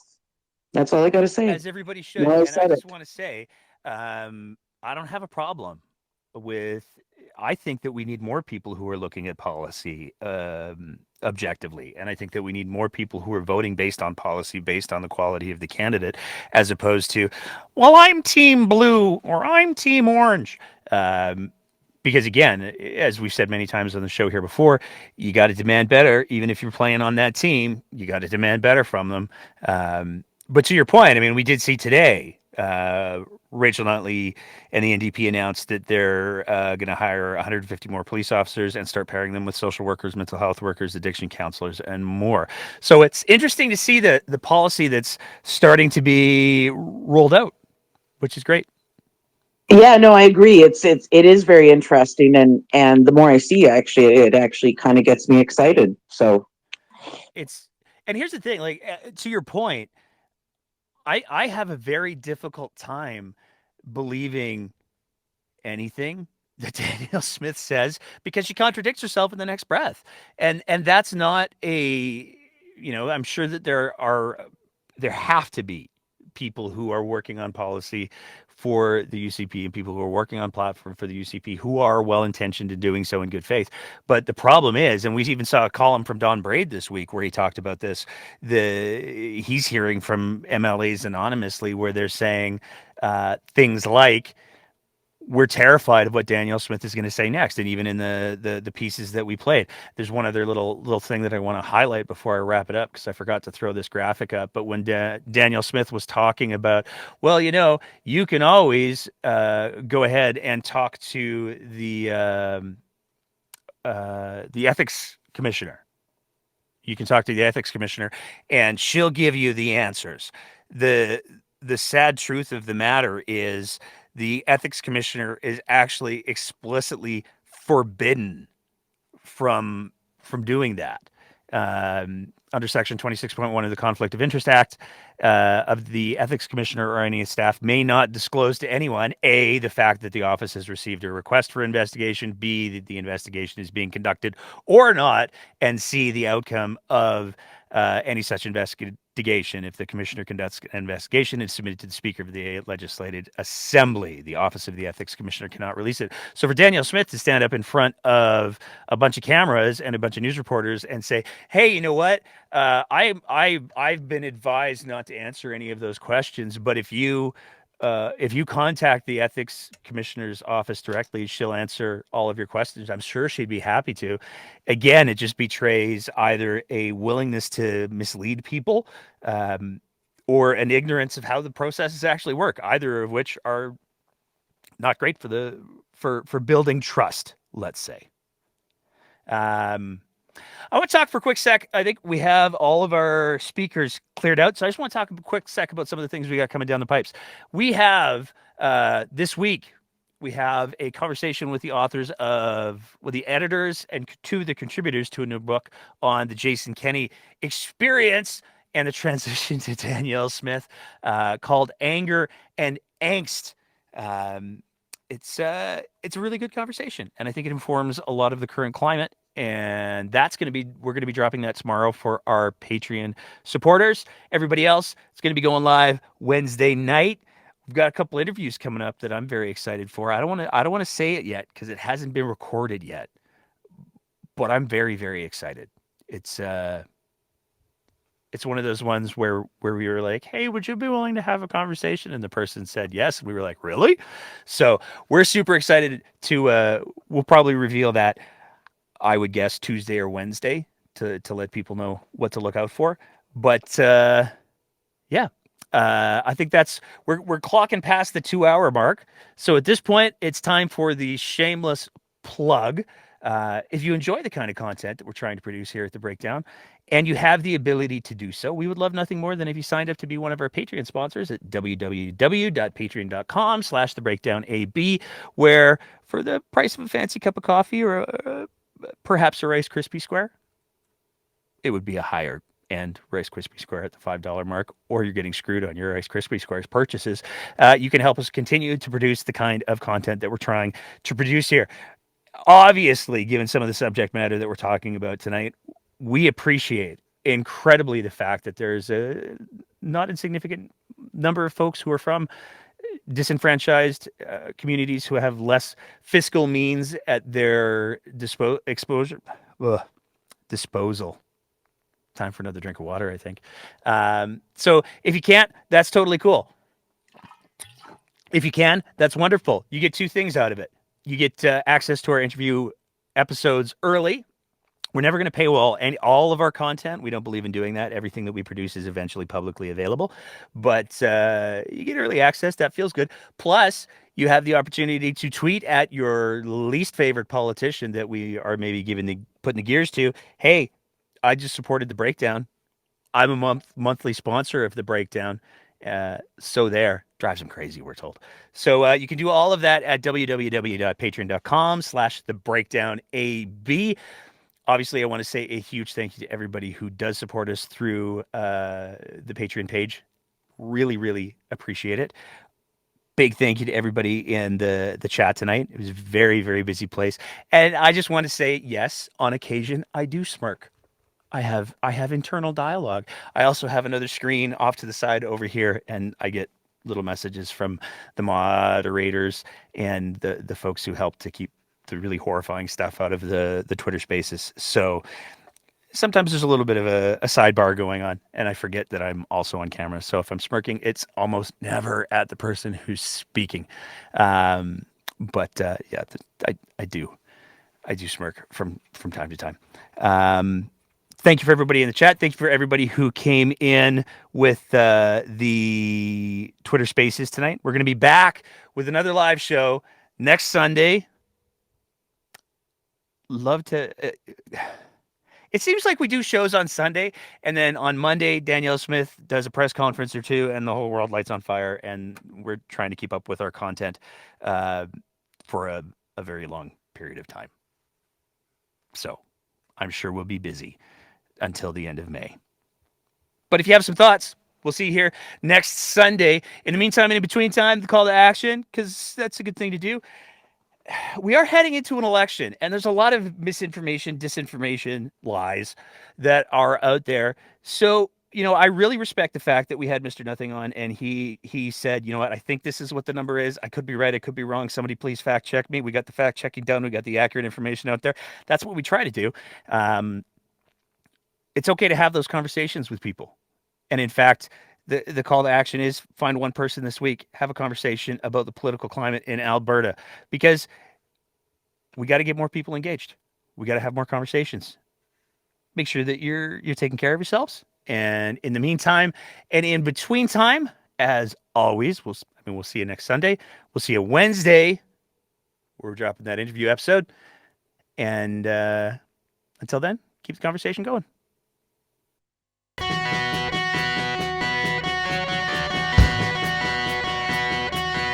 Thank you.